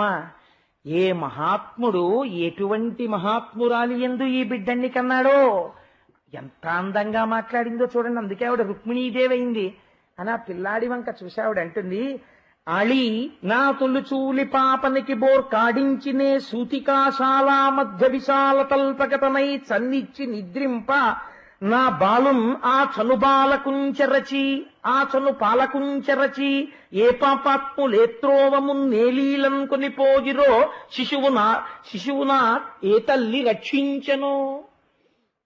నేను ఒకానొకప్పుడు నా కొడుకు బతికుంటే ఇంత ఉండేవాడు, ఇలాగే ఉండేవాడు మా ఆయన పోలికతోటి. నేను ఆనాడు నాకు కొడుకు పుడితే వాడికి చనుబాలిచ్చి గాఢ నిద్రలో అమ్మా కొడుకు పుట్టాడు అని ఎంతో సంతోషంతో, కూతురు పుట్టినా తనూభవనాత్మ నిలిపి కదండి, పొంగిపోయి తన ప్రతిరూపాన్ని చూసుకుని పరవశించిపోయి తల్లి మొట్టమొదట స్తన్యములోంచి స్రవించినటువంటి పాలు ఇంత వెలుతురు చూసి ఊపిరందనటువంటి పిల్లవాడికి ఊపిరిని అందించి ఊపిరితిత్తులు సంకోచ వ్యాకోచములు చేయగలిగినటువంటి శక్తిని అమ్మ స్తన్యములోంచి స్రవించిన మొదటి పాలలోనే ఉంటుందిట. ప్రపంచంలో ఇప్పటి వరకు అటువంటి పదార్థాన్ని తయారు చేయగలిగినటువంటి శక్తిని ఏ సైంటిస్ట్ ఆవిష్కరించలేదు. నాకు డాక్టర్ మహాతల్లి జగదీశ్వరి గారు మాతృదేవోభవ అని ఒక పుస్తకం ఇచ్చారు. అందులో ఒక డాక్టర్ గారు రాశారు ఈ విషయాన్ని. ఇది ప్రపంచంలో ఎక్కడా తయారు కాదు. మొట్టమొదట తన కడుపులోంచి బయటికి వచ్చిన పిల్లవాడు కేరమని ఏడవగానే ఆ పిల్లవాడిని ఇలా చేత్తో ముట్టుకోగానే ఇంత బాధ మరిచిపోయి అమ్మ శరీరంలో ఉన్న శక్తి పసుపచ్చ రంగులో స్తన్యములోంచి స్రవించి బిడ్డల్ని బ్రతికిస్తుంది. అందుకే అమ్మ అమృత స్వరూపిణి. ఆ అమ్మకి ఎన్ని మాటలు నమస్కరించినా నీ రుణం తీరదు. నువ్వు బ్రతికున్నావంటే అమ్మ వల్లే. ఆ అమ్మ అంత గొప్పది అని మాతృదేవోభవ అని అంత పెద్ద డాక్టర్స్ ఆయన పుస్తకం రాస్తే జగదీశ్వరి గారికి నేను శిరస్సు ఉంచి నమస్కరించాను. అమ్మాయి ఎంత గొప్ప బుక్ ఇచ్చారో మా తల్లి నాకని. సరే, అందుచేత ఆవిడంటోంది ఇది తల్లి అనే మాట. ఏమంటుందంటే, ఏ దుర్మార్గుడు ఆనాడు నేను పాలివ్వకుండా ఎత్తుకుపోయాడో, ఇది ఒక స్త్రీ కోరుకునే గొప్ప వరం. ఆ పిల్లవాడిని తన కడుపార మోసి ఆ పుట్టిన పిల్లవాడికి తన స్తన్యం ఇస్తున్నప్పుడు వాడు పాలు త్రాగుతుంటే ఈ ప్రపంచాన్నంతటిని జయించేసినటువంటి ఆనందాన్ని పొందేస్తుంది అమ్మాయి. కాబట్టి అంతటి ఆనందానికి దూరం చేశాడే అది రాక్షసత్వం. రుక్మిణీదేవి వాణ్ణి సముద్రంలో పారేసినందుకు రాక్షసుడం లేదు. తల్లి పాలకి దూరం చేసి నేను పాలివ్వకుండా చేసిన దుర్మార్గం ఉందే అది రాక్షసత్వం. అలా ఎత్తుకుపోయాడే, లేకపోతే నా పిల్లాడి వాళ్ళ నా కళ్ళ ముందుండును, ఇంతుండును నా పిల్లవాడు. ఇదిరా అమ్మంటే అని చెప్పింది రతీదేవి. ఆ రతీదేవి చెప్పిన మాటలో అమ్మతనం ఏమిటో ప్రద్యుమ్నుడు విని పొంగిపోతున్నాడు. అమ్మతనం అంటే ఇలా ఉంటుంది, గుర్తుపెట్టుకో. పోతన గారు నిరూపించి చూపిస్తున్నారు. కాబట్టి ఆడదాని ఎంత జాగ్రత్తగా ఉండాలో నేర్చుకో, ఆడదాన్ని ఎంత గౌరవించాలో నేర్చుకో. పోతన గారు రాసిన పద్యాలు ఇటువంటి ఆఖ్యానాలు గుర్తుండవు. అదే పనిగా పురుషాహంకారం అని మాట్లాడుతుంటారు వేదికల మీద చాలా మంది. అదో అర్థం లేని ప్రతిపాదన. మీకు ఎందుకు కనపడవు ఇలాంటి పద్యాలు? మీరు ఎందుకు మాట్లాడరు ఇలాంటి పద్యాల గురించి? మీకు పనికిమాలిన సిద్ధాంతాలు ఎక్కడి నుంచి వస్తాయి? అర్థం లేని చర్చలు, పెద్ద పెద్ద చర్చా వేదికలు, గంటల చర్చలు, అవి టీవీలో టెలికాస్ట్ లో. ఏదో how silly it is all non sense. సమాజాన్ని పాడు చేయడానికి పనికొస్తుందంతే. పనికొచ్చే మాట ఎందుకు చెప్పరు? పోతన గారు రాశారు, శంకరాచార్యులు వారు రాశారు, ఎందరో మహాత్ములు రాశారు. వాటి జోలికి వెళ్ళరు, వాటి గురించి మాట్లాడరు. తెలుసున్న వాళ్ళలా చెత్త మాటలన్నీ మాట్లాడుతుండడం వేదికల మీద కూర్చుని పాడు చేస్తున్నాయి ప్రపంచాన్ని వాళ్ళు అటువంటివన్నీ. కాబట్టి నేను ఎందుకంత ఆ విషయంతో మాట్లాడానంటే, మాతృత్వ భావన గొప్పతనాన్ని రతీదేవి మాట్లాడితే అమ్మ ఎందుకు చూస్తున్నాడు ఇవాళ ప్రద్యుమ్నుడు. ఇవాళ మనం సాక్షిగా పోతన గారి కవిత్వంలో చూస్తున్నాం అమ్మ యొక్క గొప్పతనాన్ని. కాబట్టి అతివా సిద్ధమునాటి బాలమునకి యాకార మీవర్ణ మీగతి ఈహాస విలోకన స్వరములి గాంభీర్య మీకాంతి వీతడే కాదగనున్నవారలకు నా ఆత్మేషు సారూప్య సంగతి సిద్ధింపదు వీనియందు మిగులం కౌతూహలం వయ్యడిన్. ఈ రూపు, ఈ కన్ను, ఈ ముక్కు, ఈ పెదవి, ఈ కంఠం, ఈ వక్షస్థలం, ఈ కడుపు, ఈ కాళ్ళు, ఈ చేతులు నేను మా ఆయన తేజస్సుని కడుపులో పెట్టి మారిస్తే వచ్చింది. వీడు నా కొడుకే అయి ఉండాలి. నా కొడుకే అని గట్టిగా ఎందుకు అనలేకపోయిందోట తెలుసా అండి? నేను కాదమ్మా అని వాడు అనేస్తే సమతులు దెప్పుతారని అనలేకపోయింది. ఏమి మాతృభావనండి పోతన గారి రచనా శైలియే శైలి. అమ్మ 25 తర్వాత గుర్తుపట్టేసింది. కొడుకుకి సత్యం తెలియక కాదంటాడేమోనని బెంగ పెట్టుకుంది. అంటే స్త్రీ శక్తిని మీరు ఎంత గొప్పగా చూడగలగాలి. ఎప్పుడో పురిటి మంచం మీద ఎత్తుకుపోయిన పిల్లాడు 25 తర్వాత కనబడితే సాక్ష్యాలతో వాడు నా కొడుకే అని చెప్పగలుగుతోంది అమ్మ. ఇది అందుకే మన ఋషులు, మన ప్రపంచం, మన సాహిత్యం మోకరిల్లే స్త్రీ ముందు. వేరొక దేవుడు లేడు. మొదటి దేవత అంటూ ఉంటే ప్రపంచంలో మాతృదేవోభవ, అమ్మకే ముందు వందనం. అమ్మయే ముందు వేసే భిక్ష. తొలి నమస్కారం అమ్మదే. ఎప్పటికీ అమ్మయే దైవం అని అమ్మ గురించి అంత గొప్ప చేసి మాట్లాడారు. పొదలెడి ముదమున చిత్తము కదలెడిన ఎడమ మూపు కందుల వెంటన్ పొదలెడి నానందాశ్రులు మొదలెడి పాలిండ్ల పాలు ఏమయ్యడినో. ఎంత గొప్ప మాట అండి నిజంగా. ఎటువంటి పద్యం అండి. పొదలెడి ముదమున చిత్తము. ఆ పిల్లాన్ని చూస్తుంటే నా కొడుకే వెళ్ళి కౌగిలించేసుకోవాలనిపించేస్తోంది. ఇది అబద్ధం అవుతుందా? నా ఎడమ భుజం అదురుతోంది, ఇది అబద్ధం అవుతుందా? కన్నుల వెంటన్ బొదలెడి ఆనందాశ్రువులు. ఈ పిల్లాన్ని చూసినప్పటి నుంచి కన్నుల వెంట ఆనందాశ్రువులు కారిపోతున్నాయి, ఇది అబద్ధం అవుతుందా? మొదలెడి పాలిండ్ల పాలు. నా పాలిండ్ల నుంచి పాలు కారుతున్నాయి పుత్రవాత్సల్యంతో, ఇది అబద్ధం అవుతుందా? ఏమయ్యడినో. నా కొడుకని అంగీకరిస్తాడో అంగీకరించాడో.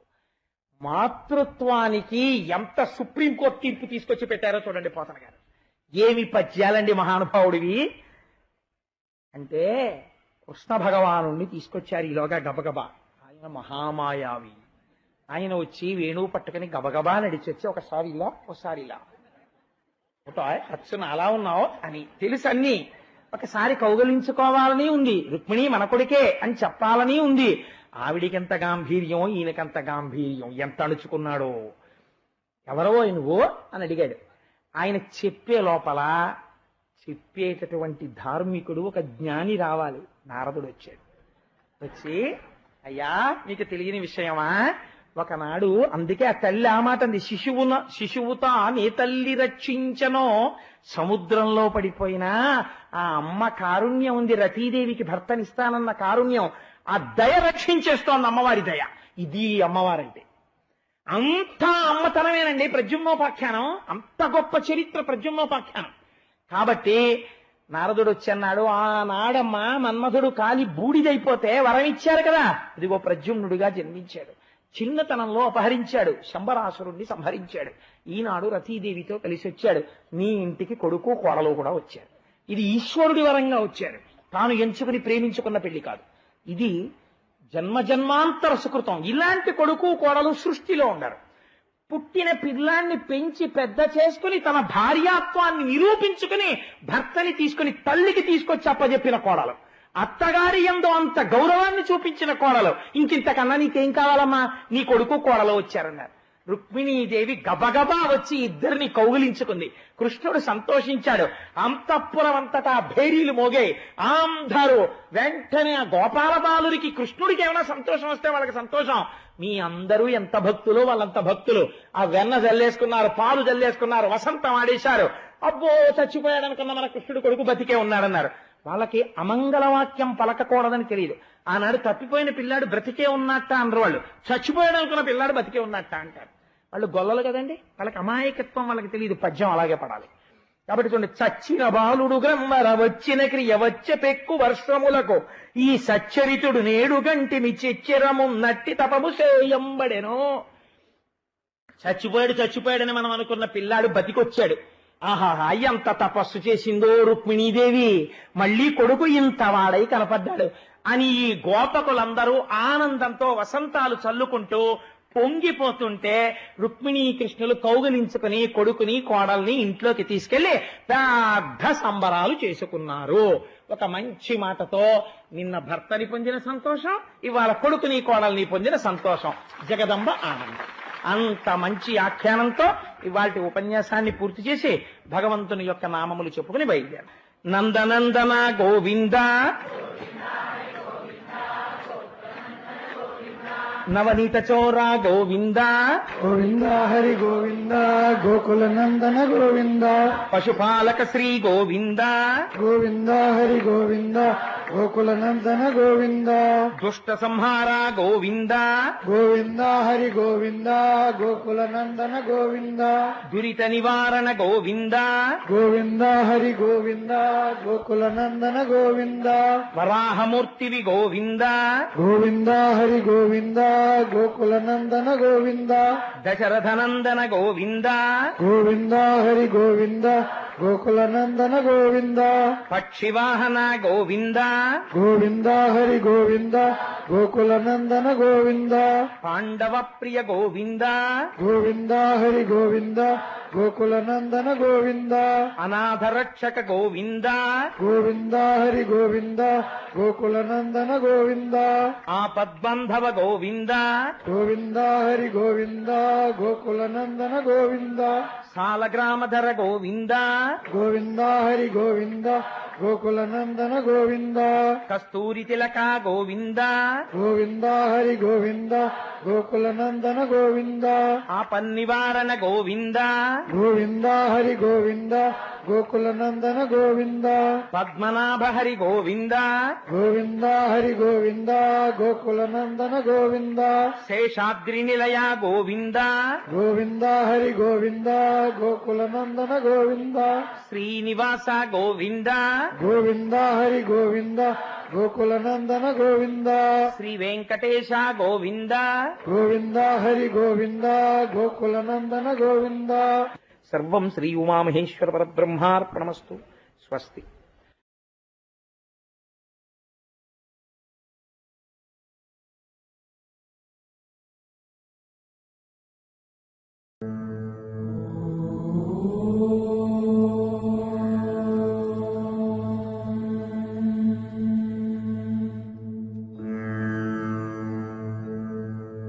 నారాయణం నమస్కృత్య నరం చైవ నరోత్తమం దేవీం సరస్వతీం వ్యాసం తతో జయముదీరయేత్. హరి ఓం.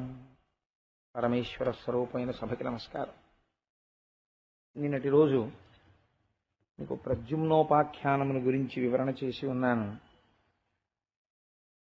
ఒకానొక నాడు శ్రీకృష్ణ పరమాత్మ తన అంతఃపురంలో బలరాముడితో కలిసి కూర్చుని ఉండగా సత్రాజిత్తు ఆ ద్వారకా నగరానికి విజయం చేశాడు.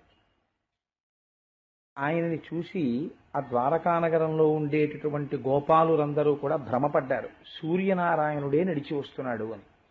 ఎందుచేత అంటే ఎందరో మహర్షులు, తపశ్శాలులు, తేజోమూర్తులు, దేవతలు కృష్ణుడి యొక్క దర్శనానికి వస్తూ ఉండడం అక్కడ రివాజు. కాబట్టి సూర్యనారాయణుడే నడిచి వస్తున్నాడు అని వాళ్ళు అనుకున్నారు.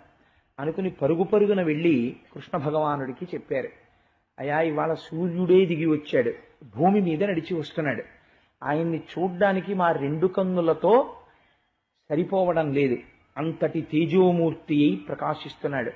ఆతపీ మండలీ మృత్యు పింగళ సర్వతాపన అని మహానుభావుడికి పేరు కదా ఆయనకి. అందుకని ఆ సూర్యనారాయణుడు వస్తున్నాడు అన్నారు. అంటే ఒక చిరునవ్వు నవ్వి కృష్ణ పరమాత్మ అన్నారు, ఆ వస్తున్నవాడు సూర్యనారాయణుడు కాదురా, నిజంగా సూర్యనారాయణుడే కిందకి దిగి వస్తే ఈ భూమండలం ఉంటుందా? సూర్యనారాయణుడంతటి ప్రత్యక్ష దైవం ఎక్కడా ఉండడండి. నిజంగా ఆయన మహాత్ముడు. నిజంగా మీరు అడిగినా అడగకపోయినా మాంసనేత్రముతో చూడడానికి వీలైనటువంటి ఈశ్వర స్వరూపం. నిజంగా భగవంతుని యొక్క తేజస్సు చూడాలి అంటే ఆ సూర్యనారాయణమూర్తి యందు చూడడంలో ఎంత ఆనందం ఉంటుందో. తెల్లవారుగామున నిజంగా సూర్యోదయం అయ్యే సమయంలో వచ్చేటటువంటి ఎర్రటి కాంతులు, ఆ అసౌ యోవ సర్పతి నీలగ్రీవో విలోహిత ఉపైనం గోపా అదృశన్ను దృశన్ను దహార్య అంటుంది రుద్రాధ్యాయం. ఏమీ తెలియనటువంటి అజ్ఞానులైనటువంటి గోపబాలురు నీటి కడవలు పట్టుకుని వెళ్ళేటటువంటి గోపకాంతలో కూడా పరబ్రహ్మమును దర్శిస్తున్నారు అంటుంది. ఆయన అంతటి వాడై ఉదయకాలమునందు లోకమునంతటినీ కూడా చైతన్యమును ప్రోది చేసి మేల్కొల్పేటటువంటి స్వరూపమై కృతఘ్న, ఎవరైతే కృతఘ్నుడై ఉంటాడో, కృతఘ్నఘ్నాయ దేవాయ జ్యోతిషాం పతయే నమః అంటారు ఆదిత్య హృదయంలో. ఆ సూర్యోదయం అయ్యేటప్పటికి లేవడం అనేటటువంటిది ప్రధాన బాధ్యతగా చెప్తారు. అందుకని అటువంటి సూర్యనారాయణమూర్తిని దేని చేత గుర్తిస్తాం అంటే భాష, ఆయన యొక్క ప్రకాశము చేత. అంతటి ప్రకాశమును చూసి మీరు పొరపాటు పడ్డారు. సత్రాజిత్ అనేటటువంటి రాజు సూర్యనారాయణమూర్తిని చేసినటువంటి ఆరాధనకి ప్రసన్నుడైనటువంటి పరమాత్మ ఆయనకి శమంతకమణి అనబడేటటువంటి మణిని బహూకరించాడు. ఆ శమంతకమణిని ధరించి సత్రాజిత్తు నడిచి వస్తుంటే సూర్యనారాయణుడే అని భ్రమపడ్డారు. అంటే మీరు ఆ మణి ఎంతటి దివ్య తేజస్సుతో ఉంటుందో ఆలోచించారు. ఆ మణికి ఒక ప్రత్యేకత ఉన్నది. సాధారణంగా మణులు అంటే ఏదో అలంకారప్రాయమై మెడలో వేసుకోవడానికి పనికొస్తాయేమో. కొన్ని మణులు విషం విరగడానికి కూడా పనికొస్తాయి. కొన్ని మణులు చంద్రుని యొక్క కిరణములు పడితే మరింత ప్రకాశిస్తాయి, చంద్రకాంత శిలల వంటివి, అలాగే సూర్యకాంత శిలలు. కానీ ఆశ్చర్యకరమైన విషయం ఏమిటంటే ఈ శమంతకమణికి ఒక విచిత్రమైన లక్షణం ఉంది. ఏమా లక్షణం అంటే ఎక్కడ శమంతకమణి ఉంటుందో అక్కడ దుర్భిక్షము రాదు, అక్కడ రోగములు రావు, అక్కడ ఉన్నటువంటి వాళ్ళకి ఏ విధమైనటువంటి మానసికమైనటువంటి పీడలు పొందకుండా ఉండగలరు దుర్భిక్షాది కారణముల చేత. అందుకని రోగములు రావు. ఇన్ని లక్షణములతో పాటుగా శమంతకమణికి ఒక శక్తి ఉంది. అది ప్రతిరోజు తెల్లవారేటప్పటికీ 8 బారువుల బంగారాన్ని పెడుతుంది. కాబట్టి ఎవరింట్లోనైనా శమంతకమణి 10 రోజులు ఉందనుకోండి, వాళ్ళ ఇంట్లో 80 బారువుల బంగారం వస్తుంది. సూర్యనారాయణమూర్తి అటువంటి మణిని సత్రాజిత్తుకు బహూకరించాడు. ఇప్పుడు ఆయన అటువంటి మణి ఆయన దగ్గర ఉంది అంటే లోకానికి అంతటికీ చాలా ఆశ్చర్యకరమైన విషయం కదా. అది పెట్టుకుని ఎక్కడికి వస్తున్నాడు, ఇది మీరు శమంతకోపాఖ్యానంలో గమనించవలసినటువంటి విషయం. ఇటువంటి మణులకన్నింటికీ కూడా మణి అయిన వాడెవడున్నాడో వారి దగ్గరికి వస్తున్నాడు. వస్తున్నవాడు ఏ బుద్ధితో వస్తున్నాడు, ఇది చాలా ప్రధానం. మణిని ధరించాడు, ధరించి కృష్ణ దర్శనానికి వస్తున్నాడు. ఈ వార్త ముందే కృష్ణుడికి చేరింది. వస్తున్నవాడు సత్రాజిత్తు అని తెలుసుకున్నాడు. ఈ శమంతకమణితో వచ్చాడు. వచ్చి కృష్ణ దర్శనం చేశాడు. చేస్తే భగవానుడు చెప్పేటటువంటి మాట మీద విశ్వాసం ఉండాలి. విశ్వాసము అత్యంత ప్రధానం. అందుకే మనకి ఏం చెప్తారంటే, ఏది ప్రమాణము, నేను సనాతన ధర్మమునందున్నాను అనడానికి ఏది ప్రమాణము అంటే, వేదమును నమ్మినవాడెవరో వాడు మాత్రమే సనాతన ధర్మమును నమ్మినవాడు. అందుకే మనకి వేదం విషయంలో ఒక మినహాయింపు ఉంది. వేదం నీకొచ్చా రాదా ఇబ్బంది లేదు. ఏమంటే నాకు వేదం రాదు, అసలు నాకు వేదంలో ఒక మంత్రం తెలియదు, స్వరంతో పలకలేను, మరి అయితే నేను ఇంకా అయోగ్యుడనేనా, నేను సనాతన ధర్మంలో లేనట్టే. పెద్దలు అన్నారు, నువ్వేం బెంగ పెట్టుకోకు. సనాతన ధర్మమునకున్న గొప్పతనమేమి అంటే నీవు వేదము చదువుకోక్కర్లేదు, కానీ వేదమును చదువుకుని సుస్వరంతో పలకగలిగినటువంటి వేద పండితుడు కనపడ్డప్పుడు నువ్వు సాష్టాంగం చేసి నమస్కరించు. ఆ వేదము యొక్క ప్రమాణమును అంగీకరించాలి. అందుకే ధ్వజస్తంభానికి నమస్కరిస్తే కానీ దేవాలయంలోకి వెళ్ళకూడదు. ధ్వజస్తంభమే వేద ప్రమాణము. వేద ప్రమాణమును ఈశ్వరా నేను అంగీకరించాను, అది అంగీకరిస్తే మీరు లోపలికెడతారు. ఏ స్వామి ముందు ధ్వజస్తంభం ఉంటుందో ఆయనకి మాత్రమే ఉత్సవం చెయ్యాలి, అన్య దేవతలకి ఉత్సవం చెయ్యడానికి వీల్లేదు ఆలయంలో. ఎందుకో తెలుసా అండి, ధ్వజస్తంభం లేకుండా దేవతలకి ఆలయం ఉంటే ప్రధానమూర్తి పేరు మీద ఏ ఉత్సవం జరుగుతోందో అదే ఉత్సవం అంతే తప్ప మిగిలినటువంటి పరివార దేవతల యొక్క ఉత్సవాలు చేయడానికి వీల్లేదు. మీరు కావాలంటే చూడండి, వెంకటాచలంలో ఆదివరాహమూర్తి దేవాలయానికి ధ్వజస్తంభం ఉండదు. అందుకే ఆదివరాహమూర్తికి ప్రత్యేకమైనటువంటి ఉత్సవాలు ఉండవు. అలాగే వెంకటాచలంలో స్వామివారి ఆనంద నిలయం పక్కనే నరసింహస్వామికి గుడి ఉంది, యోగ నరసింహస్వామి ఆయన. అసలు ఆ మూర్తి ఎవరు చేశారో కూడా ఎవరికీ తెలియదు. ఎప్పుడో అనంతాళ్వార్ల టైంలో ఒకసారి దొరికింది ఆ మూర్తి, ఇలా కూర్చుని ఉంటారు ఆయన. ఆ కూర్చున్నటువంటి యోగ నరసింహమూర్తి యొక్క మూర్తిని తీసుకొచ్చి ప్రతిష్ఠ చేశారు, కానీ ధ్వజస్తంభం లేదు. అందుకే ప్రత్యేకంగా యోగ నరసింహస్వామికి ఉత్సవాలు ఉండవు. ఏ ఉత్సవం చేసినా ఆ ప్రధానమూర్తి అయినటువంటి ఏడుకొండలవాడి ఉత్సవం కిందే పరిగణన చేస్తారు. ఇప్పుడు రేపు మనం ఇక్కడ ఒక అభిషేకం చేశాం అనుకోండి, దాన్ని ఏం చెప్తామంటే ఎంతటి మహాసంకల్పం చెప్పినా చివరికి తీసుకొచ్చి ఈ అయ్యప్ప స్వామి దేవాలయ ప్రాంగణమునందు అయ్యప్ప కన్నా అభిన్నుడైన కృష్ణుడికి అభిషేకం జరుగుతోంది అని మనస్సులో సంకల్పం చేస్తాం. అప్పుడు ఏమవుతుంది అంటే ఆయనకే జరిగినట్టు. ఇదొక చిత్రమైనటువంటి విషయం. కాబట్టి ఇప్పుడు వచ్చినటువంటి సత్రాజిత్తు అటువంటి శమంతకమణిని ధరించి వచ్చాడు. భగవంతుని మాట మీద విశ్వాసమే మనకి ప్రమాణము. అందుకే సనాతన ధర్మమునకి ఏది ప్రమాణము? వేదమే ప్రమాణము. వేదం ఎవరు చెప్పారు? వేదం ఎవ్వరూ రాయలేదు, వేదము అపౌరుషేయము. ఈశ్వరుడు మాట్లాడాడు. ఎవరితో మాట్లాడాడు? యోగ సమాధిలో ఉన్నటువంటి తపస్సమాధిలో ఉన్నటువంటి ఋషులకి చెవుల దగ్గర వినపడ్డాయి కొన్ని మాటలు, ఒక స్వరంతో వినపడ్డాయి. ఆ వినబడిన మాటలు ఏవి ఉన్నాయో వాళ్ళు దాన్ని మళ్ళీ అదే స్వరంతో తమ శిష్యులకి చెప్పారు. ఆ శిష్యులు మళ్ళీ స్వరంతో తమ శిష్యులకి చెప్పారు. పరంపరాగతంగా పుస్తకంలో వ్రాసి చదువుకోమని చెప్పకుండా గురువు శిష్యుడు కూర్చుని సహనావవతు సహనాభునక్తు సహ వీర్యం కరవావహై తేజస్వినావధీతమస్తు మా విద్విషావహై అని, నేను చెప్పేది వీడు అర్థము చేసుకునే శక్తి కలుగుగాక, నేను వీడు ఒకటి అగుగాక, నా శక్తి వీడిలో ప్రవేశించుగాక. అందుకే మంత్రోపదేశం చేస్తే అంత క్రతువు చేస్తాడు గురువు. చేసి తన కాలి బొటనవేలికి తాడు కట్టుకుని శిష్యుడు కడతాడు. కట్టి ఏకోన్ముఖం చేస్తాడు. ఇద్దరి మధ్య ఒకే రకమైన అభిప్రాయం ఏర్పడ్డాక నేను దీని యందు విశ్వాసముతో ఉంటాను అన్ని ప్రమాణములు చేశాక అప్పుడు గురువు ఉపదేశం చేస్తాడు మంత్రాన్ని. మననాత్ త్రాయతే ఇది మంత్ర. ఆ మంత్రాన్ని మననం చేసినంత మాత్రం చేతది గట్టెక్కించేస్తుంది బీజాక్షరములతో కూడి.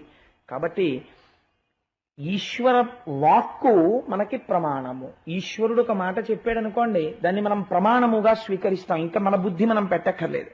ఇంటికి పెద్దవాడు తండ్రి చెప్తాడు, రే అలా చెయ్యకు అంటాడు. ఎందుకు చేయకూడదు అని కొడుకు అడిగాడు అనుకోండి, లాగి లెంపకే కొడతాడు. అదేంటంటే అలా అడిగినందుకే కొట్టేస్తారంతే. నీకు చెప్పక్కర్లేదు అన్నీ, తండ్రి గారు చెప్పాడు చేయడమే అంతే. నీకు తెలుస్తుంది తర్వాత అలా ఎందుకు చెప్పారో. నీకు ప్రతి విషయం చెప్పిన విషయం ఇందుకు చెప్పబడినది అని ఏం చెప్పక్కర్లేదు. అందుకే వేదం చెప్తే రాజశాసనంలా చెప్తుంది.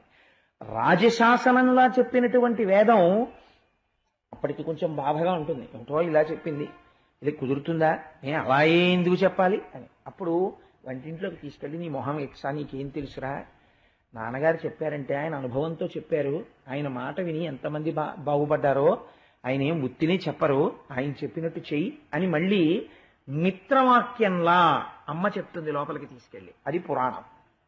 పురాణం మిత్రవాక్యం పలికినట్టు పలుకుతుంది. ఇంకా నీ చేయడమా వద్దా, ఇన్నేళ్ళు వచ్చినా ఇంకా మా నాన్నగారు నాకు చెప్పడం ఏమిటి అనుకుంటుంటే భార్య గదిలోకి తీసుకెళ్ళి, అబ్బబ్బా ఊరుకుందరూ చిన్నప్పటి నుంచి పెంచి పెద్ద చేసి మీకోసం అహర్నిశలు తాపత్రయ పడిపోతారే, పిచ్చైన మామయ్య గారు ఒక్క మాట అంటే అంత పొడి చేసుకుంటారేమిటి? ఇప్పుడేమిటి మీకు షష్ఠి పూర్తి అయిపోయినా కూడా మామయ్య గారు అలాగే చెప్పాలి. అలా చెప్పించుకునే తండ్రి ఉండడం ఎంత అదృష్టం అండి. మీరు వినాలి చక్కగాను, అది మీ భాగ్యం అనుకోవాలి. అంతేకాని మామయ్య గారు దెబ్బలాడారని బాధపడతారేమిటండి? ఎంత అదృష్టవంతులండి మీరు అంటుంది. ప్రియురాలు పలికినట్టు మాట్లాడుతుంది కావ్యం. ఇవన్నీ ఏవి మాట్లాడతాయి? తండ్రి మాటనే మాట్లాడతాయి. ఆ వేదాన్నే పురాణం మాట్లాడుతుంది, ఆ పురాణాన్నే కావ్యం మాట్లాడుతుంది. కాబట్టే పురాణవాక్యం వేదవాక్యానికి విరుద్ధంగా ఉండదు, కావ్యవాక్యం వేదవాక్యానికి విరుద్ధంగా ఉండదు. ఇవన్నీ ఎందులోకి పరివేశిస్తాయి? మళ్ళీ వెళ్ళి వేదంలోకి వెళ్ళిపోతాయి. కాబట్టి ఇప్పుడు వేదమును గురించే అక్కడ ఉన్న మాట ఈశ్వరుడు మాట్లాడుతున్నాడు. ఇప్పుడు ఒక మాట, ఇప్పుడు ఈశ్వరుడు ఏది మాట్లాడుతున్నాడో అది వేదం. ఆ మాట విన్నాడో ఉద్ధరింపబడతాడు, ఆయన మాట వినలేదో దెబ్బతింటాడు. ఇప్పుడు వచ్చాడు సత్రాజిత్తు లోపలికి. కృష్ణ పరమాత్మ నోరు విప్పి మాట్లాడుతున్నారు. ఆయనకి లేక కాదు, ఆయన చేత కాక కాదు, కేవలం తన మాయాశక్తి చేత ఎక్కడో ఆ మధురలో ఉండేటటువంటి కొన్ని లక్షల మంది ప్రజల్ని సముద్రంలో ద్వారకానగర నిర్మాణం చేసి జరాసంధుడికి దొరకకుండా ఒక్క ఆవు కూడా మరణించకుండా తీసుకొచ్చి ద్వారకానగరానికి చేర్చినటువంటి మహాపురుషుడికి సత్రాజిత్తు దగ్గర మణి అడిగితే తప్ప ఐశ్వర్యం ఉండదండి. ఆయన మాధవుడు, లక్ష్మీపతి, అనగా ఆదిలక్ష్మి అయిన రుక్మిణితోడా. ఆ లక్ష్మీదేవి ఆయన కోసం నడిచి వచ్చింది రుక్మిణిగా. ఆయన లక్ష్మీ భర్త. ఆయనకున్న ఐశ్వర్యంలో సత్రాజిత్తుకున్న ఐశ్వర్యం ఏ పాటి? కానీ ఈశ్వరవాక్యమునందు ఇంత దొరికేటప్పటికీ ఎలా ఉంటుందో చూడండి మనిషి ప్రవర్తన. అందుకే చెబితే మహానుభావుడు ఉపమానం చెప్పాలంటే రామకృష్ణ పరమహంసే చెప్పాలి. నేను తరచు చెప్తుంటాను ఈ విషయాన్ని. ఎవరో వెళ్ళిపోతుంటే జేబుకి కన్నం ఉన్నవాడు ఒకడు వెళ్ళిపోతున్నాడు. ఆ జేబుకున్నటువంటి కన్నంలోంచి ఓ రూపాయి కాసు కింద పడి దొల్లింది. దొల్లి అది ఓ కప్పున్న కన్నం దగ్గర పడింది. ఆ కప్ప ఆ కన్నంలోకి ఆ రూపాయి తీసుకుని అటు ఇటు చూసింది. అంతే, దానికి అహంకారం వచ్చేసింది. అటుగా రాజుగారు పట్టపటేనుగు మీద ఎక్కి వస్తున్నారు. ఈ చేత్తో రూపాయి ఎట్టుకుంది. రూపాయి ఉంది నా దగ్గర అని ఈ కాలు ఎత్తింది. బుద్ధి లేదు, నేనుంటే నా మీదగా నడిచొస్తాను, పో పక్కకంది. ఏనుగు వింటుందా? తొక్కేసింది. కప్ప చేతిలో రూపాయి పెడితే ఏనుగు మీద కాలెత్తిందన్నారు రామకృష్ణ పరమహంస. యుక్తాయుక్త విచక్షణ మరిచిపోతాడు మనిషి. ఎందుకు చెప్పాడు అన్న ఆలోచన ఉండదు. ఇంకా కన్ను కప్పేస్తుంది. ఎవరో ఉంటారు మహాత్ములు, ఐశ్వర్యవంతులై కూడా వినయంతో ఉండగలిగిన వారు కొద్దిమందే ఉంటారు. వాళ్ళకి ఈశ్వరానుగ్రహం సర్వకాలముల యందు ఉంటుంది. కాబట్టి ఆయన్ని చూసి అన్నాడు, ఈ మణి నువ్వు ఉగ్రసేనుడికి ఇచ్చేస్తే బాగుంటుందయ్యా అంటే, మహారాజు ఆ గోపబాలురందరికీ కూడా ఆయన రాజు. మహారాజు వారికి ఇస్తే కొన్ని ప్రయోజనాలు ఉంటాయి. ఒకటి, రాజ్యమునందు ఏ విధమైనటువంటి అరిష్టము ప్రబలదు. ఇది ప్రజలందరికీ ఉపయోగపడుతుంది. నీ ఒక్కడి దగ్గర ఉండడం వల్ల నీకు కొంత ఇబ్బంది కలిగిస్తుందేమో అన్న భావనతో ఈ శమంతకమణిని ప్రభువుకి బహూకరించు అని కృష్ణ పరమాత్మ అన్నారు. అనగానే ఆ వచ్చినటువంటి సత్రాజిత్తు మనస్సులో ఒక ఆలోచన బయలుదేరింది. అమ్మని యాదవ విభునకు ఇమ్మని హరి అడుగా అతడీక ధనీచ్చం పొమ్మని పలికెను చక్రికి ఇమ్మని ఈకున్న మీద నేమౌనంచున్. ఏం ఆశ్చర్యమో చూడండి. చిన్న పద్యంలో అవతలవాడిలో ఉన్న భావాలన్నీ పెట్టేశారు పోతన గారు. అమ్మని యాదవ విభునకు ఇమ్మని హరియడుగా, ఆ మణి యాదవ విభుడికి రాజుకి ఇవ్వవయా అని కృష్ణుడు అడిగితే, ఆతడీక ధనీచ్చన్ పొమ్మని పలికెను. ధనీచ్ఛ చేత, ఏ కారణము చేత ఇయ్యలేదు. ఇది చాలా ప్రధానమైన మాట. మణిని ఇవ్వకపోవడానికి కారణమేమి? ఆ మణి అందంగా ఉంది నేను వేసుకుందామని కాదు. రోజు పెట్టేటటువంటి 8 బారుల బంగారం పోతుంది మణిచ్చేస్తే. అందుకని ఆతడీక ధనీచ్చన్ పొమ్మని పలికెను. నేను ఇవ్వనయా, చక్రికి ఇమ్మని ఈకున్న మీద నేమౌనంచున్. కృష్ణుడికి మణి ఇవ్వకపోతే ఏమవుతుంది? ఏం చేస్తాడేంటి? అన్న ఏం చేయగలడు? మన ఏమీ చేయలేడు. ఇది ఆయనకి లోపల వచ్చినటువంటి ఆలోచన. అందుకని నేను ఇవ్వని మణిని అన్నాడు. మీరు ఒక విషయాన్ని బాగా గమనించాలి. దరిద్రము అన్న మాట ఇద్దరి యందు ప్రయోగింపబడుతుంది. ఎవరి యందో తెలుసా అండి? దరిద్రము అంటే కడుపులో ఆకలి ఉంటుంది, తినడానికి పదార్థం ఉండదు. వాడు దరిద్రుడే. ఎందుకంటే తినడానికి జీర్ణశక్తి ఉంది, కానీ తిందామంటే ఏమీ ఉండదు. ఇంకొకడు ఉన్నాడు, ఇంట్లో అన్నీ ఉన్నాయి, కప్పు కాఫీ 10 నిమిషాలు ప్రశాంతంగా కూర్చొని తాగలేడు. ఎందుకు తాగలేడంటే ఎప్పుడూ ఏదో ఒకటి ఇబ్బంది వాడికి, ఏదో ఒక రూపంలో. సెల్లన్నా మోగుతుంది, లేకపోతే వ్యాపారం, అస్తమానం పరిగెడుతూ ఉండాలి, అక్కడికి వెడుతూ ఉండాలి, ఇక్కడికి వెళుతూ ఉండాలి. గుళ్ళోకొచ్చి కూడా సెల్లే, భాగవతంలో కూడా సెల్లే. వాడి దరిద్రం అటువంటిది పాపం.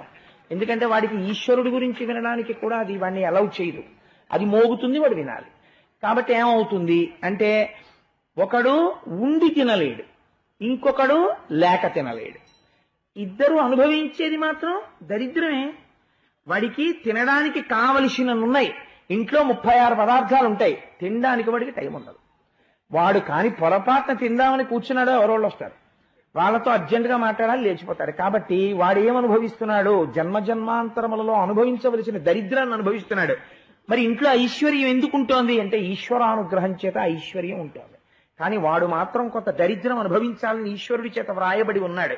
అందుకని దాన్ని మాత్రం అనుభవిస్తూ ఉంటాడు, తప్పదు. కానీ అనుగ్రహం ఉంది కాబట్టి అలా పోతూ ఉంటుంది, కానీ అనుభవిస్తున్నది దరిద్రమే. ఆ కోణంలో ఆలోచించినప్పుడు 2, ఐశ్వర్యం అనేటటువంటిది అర్థం లేని రీతిలో పెరిగిపోయింది అనుకోండి, చిట్ట చివరికి ఏమైపోతాడో తెలుసా అండి? అల్లావుద్దీన్ ఖిల్జీ అయిపోతాడు. అల్లావుద్దీన్ ఖిల్జీ ఏమయ్యాడు? అన్ని దేవాలయాలు బద్దలగొట్టేసి బంగారం అంతా మణుగులు తీసుకెళ్లి భూగర్భంలో దాచాడు. ఇంకో అరగంటలో పోతావు నువ్వు అన్నాడు. ఆ భూగర్భంలోకి వెళ్ళి బంగారు కాసులన్నీ కౌగిలించుకుని గడియారం వంక చూడను దొల్లను ఏడ్వను 29వ నిమిషం అయిపోయిన తర్వాత నాలుక బయట పెట్టి 2 పళ్ల మధ్యలో కరిచేసుకుని చచ్చిపోయాడు, రక్తం కారుతూ. ఐశ్వర్యం ఏమైపోతుందో అని. ఏమవుతుంది చివరికి? తను పట్టుకెళ్ళేది అర్ధనా పట్టుకెళ్ళదు. ఆఖరికి ఎంత సంపాదించినా ఒక సైనుగుడ్డ తీసుకొచ్చి పైన కప్పి కట్టెల మీద పెట్టేటప్పుడు తీసి పక్కన పారేస్తే రుద్రభూమిలో చాకలుంటాడు పట్టుకుపోవడానికి, వాడు తీసుకెళ్ళిపోతాడు. ఎలా అమ్మ కడుపులోంచి వచ్చాడో అలా వెళ్ళిపోతాడు. ఈ మధ్యలో పెద్ద అల్లరి. కానీ ఐశ్వర్యం అధికమైపోయింది అనుకోండి, దానిలోంచి వచ్చేటటువంటి ప్రమాదములు కొన్ని చెప్పింది శాస్త్రం. రామాయణంలో రావణాసురుడి విషయంలో ఇవి చర్చకు వస్తాయి. ఏమిటో తెలుసా అండి? మొట్టమొదటిది ఏది? అభద్రతాభావము. ఎందువల్ల అంటే భయం. ఏమైపోతుందో, ఇదంతా ఏమైపోతుందో, ఎవడికి తెలిసిపోతుందో, ఏం చేస్తాడో, నన్నేమడుగుతాడో, ఎవడు ఎందుకు వస్తున్నాడో, ఎప్పుడూ భయమే. ఒకటి అభద్రత. 2 నిష్కారణంగా వాడికి విపరీతం అయిపోయింది అనుకోండి ఐశ్వర్యం. అయిపోవడమే కాదు, తెల్లారైనప్పటికీ తెలిసిపోతుంది వాడి అకౌంట్ అందరికీ. వాడు తప్ప అకౌంట్ కూడా చెప్పలేడు. ఊరుకుందరో మీ 6 అయిపోయింది కదా 8 బారులు పెట్టేసి ఉంటుంది అంటాడు. లేదండి నా దగ్గర ఏమీ అనడానికి కూడా లేదు.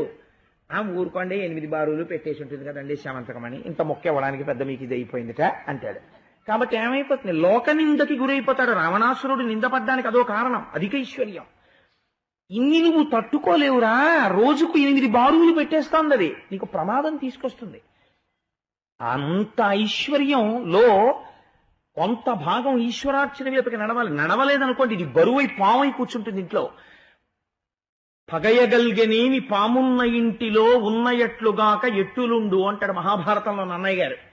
పాము టీవీ చూస్తుంటే హాల్లో కనపడింది అనుకోండి, కాసేపటికి పాము బెడ్రూమ్ లో వెళ్ళిపోయింది అనుకోండి, అమ్మాయి గొడవ వదిలిపోయిందండి, ఇంకా మా ఇంట్లో ఇప్పుడు హాల్లో లేదు బెడ్రూమ్ లో పోయింది కదా. పాముని హాల్లో టీవీ చూస్తే మీరు కూర్చుంటారా? పాము ఉంది బెడ్రూమ్ లో. కాబట్టి ఇంట్లో ఏ గదిలో ఉన్నా భయమే పాము ఉన్నప్పుడు. ఐశ్వర్యం ఎక్కువైపోయింది అనుకోండి, ఇల్లంతా అభద్రతే. మెయిన్ గేట్ దగ్గర నుంచి ఎవడొచ్చినా ఆగది వేపే బెంగ. వీడికి తెలిసిపోలేదు కదా. అందుకని ఉదారుడై పరమేశ్వరుడు ఒక మాట అన్నాడు, వద్దురా అంత బరువు నువ్వు మోసుకోలేవు, నీకు కనపడని ఐశ్వర్యం ఒకటి ఇస్తాడు ఇప్పుడు ఈశ్వరుడు. ఏమిటది? ఈశ్వరానుగ్రహం నీ ఎందుకు ప్రసరిస్తుంది. ఈశ్వరానుగ్రహం ప్రసరిస్తే నీకు బ్యాంకులో ఉంటే ఏటీఎం కార్డు కొడితే 15,000 కన్నా ఇవ్వదు, 1 కోటి రూపాయలు ఉన్నా కూడా. ఈశ్వరానుగ్రహం ఉందనుకోండి, ఒక భక్తుడు తాను కోరుకుని ఒక విషయాన్ని బయటికి వస్తే ఈశ్వరానుగ్రహం కలిగిందా ఎక్కడున్నా సరే పొందుతాడు. ఈశ్వరుడు నొసటన అలా పొందుతాడు. వాడికి ఉన్నటువంటి భక్తి అటువంటిది, వెంటపడి ఉంటాడు పరమేశ్వరుడు. వాడికి అలా రాసిస్తాడంటే. ఎన్ని కథలు ఉన్నాయండి, నేనేం అబద్ధాలు చెప్పట్లేదు. మీరు నాకు ఆయన పేరు జ్ఞాపకం లేదు, కానీ ఒక ఆయన అయితే కటిక దరిద్రుడు. మగపిల్లి వారి దగ్గరికి వెళ్ళి అడిగాడు, అలా మాకేం వద్దులేవా బాబు, నీ పిల్లని చాలన్నారు వాళ్ళు. అలా కాదండి, మీకు అలా అంటే నేను ఒప్పుకొని, మీకు ఏమేం కావాలో లిస్ట్ చెప్పండి, నేను రాసుకుంటానన్నాడు. వాళ్ళకి ఒళ్ళు మండి 4 డబల్ కాట్లు, 8 పరుపులు, 5 బీరువాలు, 6 ఫ్రిడ్జ్లు అన్నీ చెప్పారు. అన్నీ రాసేసుకుని ఇవి ఎప్పటికి పంపించమంటారని అడిగాడు. ఈయన పెట్టుకున్నది ఓ గోచి. ఎప్పటికి పంపించమంటారని అడిగాడు. అడిగితే వాళ్ళు చూసి అన్నారు, అసలు వీడి సంగతి ఏమిటో చూద్దామని. పెళ్లికి ఓ రోజు ముందు ఇవన్నీ వచ్చాక మేము ఇంట్లో పెట్టేసుకుని మేము బయలుదేరి వస్తామన్నారు. అలాగే నేను ఇంటికి వచ్చి వాళ్ళ ఆవిడ ఏం వద్దు అంటారు, ఏమిటది? అందుకని నేను వాళ్ళని అడిగి రాయించుకొచ్చాను లిస్ట్, ఇదిగో అని చూపించాడు. పిల్లలు నీ మొహం ఎచ్చా, వాళ్ళు వద్దంటే వచ్చేకి ఎందుకురా ఈ లిస్ట్ అంతా నువ్వు ఇస్తావా అని అడిగాను. ఇస్తాను అన్నాడు. ఎక్కడి నుంచి ఇస్తావని అడిగాను. ఎక్కడి నుంచి ఇస్తాయంటే, ఐశ్వర్యాలకి ఆలవాలమైన వాడు కృష్ణుడు నా స్వామి, నాదేం పూచి, ఆయన ఇవ్వడేంటి, ఆయన్ని నమ్ముకున్నవాడిని ఆయనే ఇచ్చుకుంటాడు, ఇది పట్టుకెళ్ళి కృష్ణుడు కాళ్ళ దగ్గర పెడతానన్నాడు. ఓరి నీ మొహం ఎచ్చా, దీనికి రాయించుకొచ్చావా అందావిడ. పట్టుకెళ్ళి కృష్ణుడి కాళ్ళ దగ్గర పెట్టి రోజు ఇంటికి వస్తుండేవాడు. దగ్గరికి వచ్చేస్తోంది, వాళ్ళు కనిపెడుతున్నారు, వెళ్ళాడా రాజమండ్రి విజయవాడ వెళ్ళాడా, ఏమన్నా తెప్పిస్తున్నాడా, ఏమీ లేదు. ఆ పెళ్లికి వాళ్ళు పంపించాల్సినటువంటి రోజు రానే వచ్చింది. భార్య అడిగింది, ఏమయ్యా ఏది పంపిస్తానన్నావు కదా, కృష్ణుడు పంపిస్తానన్నాడు. నేను ఏం చెప్పాను, పంపిస్తాడని చెప్పానా లేదా? పంపుతాడు, ఇవాళ కదా వెళ్ళాలి, వెళ్తాయి, ఎందుకంత కంగారు పడతావు అని గుళ్ళోకి పోయి హాయిగా పరవశించి స్తోత్రం చేసుకుంటున్నాడు. మగపిల్లి వారింటికి బళ్ళు వెళ్ళిపోయి వాళ్ళు ఏమడిగారు దానికన్నా ఒక్కొక్క వస్తువు ఎక్కువ ఇంట్లో దింపేశారు. వాళ్ళు ముక్కున వేలేసుకున్నారు. యథార్థంగా జరిగింది ఒక మహాభక్తుడి విషయంలో. చూసిందండి, చెప్పండి, మీరు సంపాదించిన ఐశ్వర్యం మిమ్మల్ని కాపాడుతుందా, ఈశ్వరానుగ్రహం మిమ్మల్ని కాపాడుతుందా? కోట్లు మీ పక్క నుండి ఈశ్వరానుగ్రహం ఒక్క పిసరి ఇలా పక్కకి జరిగిందనుకోండి, సముద్రం ముంచెత్తినట్టు ముంచెత్తేస్తుంది అంతేవండి ఉపద్రవం. ఈశ్వరానుగ్రహం ఇంత పిసరిలా కలిసిందనుకోండి, ఎంతటి ప్రమాదమో కూడా వాడిని ఏమీ చేయదు తప్పుకుంటే. ఈశ్వరానుగ్రహం అన్నది అంత ప్రధానం. ఇన్ని పాలు దాని దగ్గర కూర్చుని మంత్రాల మీద మంత్రాలు చదివి, స్తోత్రాల మీద స్తోత్రాలు చదివి, తోడుకో అంటే తోడుకుంటుందా? ఇంత చెంచాతో పెరుగు అందులో వేస్తే చాలు, మీరేమీ చదవక్కర్లా, పడుకుంటే తోడుకుంటుంది. అలా భగవంతుని యొక్క అనుగ్రహము ఒక్క పిసర కలిసిందా, మీ పురుష ప్రయత్నము సిద్ధిస్తుంది. కచ్చిత్ పురుషకారంచ దైవంచ ప్రతిపద్యతే అంటుంది సీతమ్మ. అందుకే సుందరకాండలో పురుష ప్రయత్నం ఒక్కటి సరిపోదు, దానికి దైవానుగ్రహము కూడాలి. రెండు కూడితే ఆనాడు మీరు అనుకున్నటువంటిది సిద్ధిస్తుంది. కాబట్టి ఇప్పుడు కృష్ణ పరమాత్మ అందుకు అడిగారు శమంతకమని ఇచ్చేయమని. ఆయన అన్నాడు, నేను ఇవ్వను అన్నాడు. ఆయన ఏం బెంగపెట్టుకోలేదు. నేను చెప్పాను, వినలేదు, నువ్వే తెలుసుకుంటావు పర్యవసానం. చాలా సంతోషం, మీరు ఎందుకు వచ్చారు? ఏదో మిమ్మల్ని చూద్దామని వచ్చాం, కాబట్టి పెద్ద మణి కూడా వేసుకొస్తే, ఓహో కృష్ణుడు అంతటి వాడు చూసి నాకు మణి ఉంది. ఇప్పుడు ఆయనకి చెప్పుకోవడానికి అవకాశం దొరికింది. ఈ మణి చూసి కృష్ణుడు అంతటి వాడు అడిగాడు నాకు ఇమ్మని. ఎందుకు అడిగాడు మర్చిపోయాడు. కృష్ణుడు అడిగాడన్నది ప్రచారం చేసుకోవడం మొదలుపెట్టాడు. ఇంటికి వెళ్ళిపోయాడు. ఇంటికి వెళ్ళిపోయి ఆ శమంతకమణిని బ్రాహ్మణుల చేత పూజా మందిరంలో ప్రవేశపెట్టి రోజు దానికి పూజ చేస్తున్నాడు. అది పెట్టేయడం మొదలుపెట్టింది. రోజు 8 బారుల బంగారం తెస్తున్నాడు. ఆ బంగారపు ఇటకలన్నీ తీసుకొస్తున్నాడు, దాస్తున్నాడు. గదులు కట్టాడు, గొడౌన్లు కట్టాడు. బంగారపు ఇటకలతో నిండిపోతున్నాయి రోజు రోజుకి. ఒక రోజున ఒక చిత్రమైనటువంటి కోరిక పుట్టింది వాళ్ళ తమ్ముడికి. ఆయన పేరు ప్రసేనుడు. ఆయన అన్నాడు, అన్నయ్య ఈ మణి పెట్టుకుని వేటకెడతానన్నయ్యా అన్నాడు. ఇది ఏమైనా అర్థం ఉందండి అసలు? ఇప్పుడు ఓ గొలుసు వేసుకుని ఓ పెళ్లికి వెళ్తానండి అన్నాడు అనుకోండి, అర్థం ఉంది. ఈత కొట్టడానికి వెడుతూ సింహతలాటాలు అవి వేసుకెడతానన్నయ్యా అన్నాడు అనుకోండి ఎవడన్నా. సింహతలాటానికి ఈత కొట్టడానికి సంబంధం ఏంటండి? సింహతలాటం వేసుకుని ఈత ఎందుకు? దానికి అర్థం లేదు. ఇంకా గండపెండేరం వేసుకుని ఈత కొడతానంటే జలగండం తప్పిస్తుందేమో, మంత్రప్రోక్తంగా వేశారు కాబట్టి గండపెండేరం. అంతేకాని సింహతలాటం ఎందుకు ఈత కొట్టుకునేవాడికి? అలా ఈయన అది వేసుకుని వేటకెళ్ళాడు. అంటే ఇప్పుడు ఏమిటి ప్రారంభం అవుతోందని మీరు గుర్తించాలి.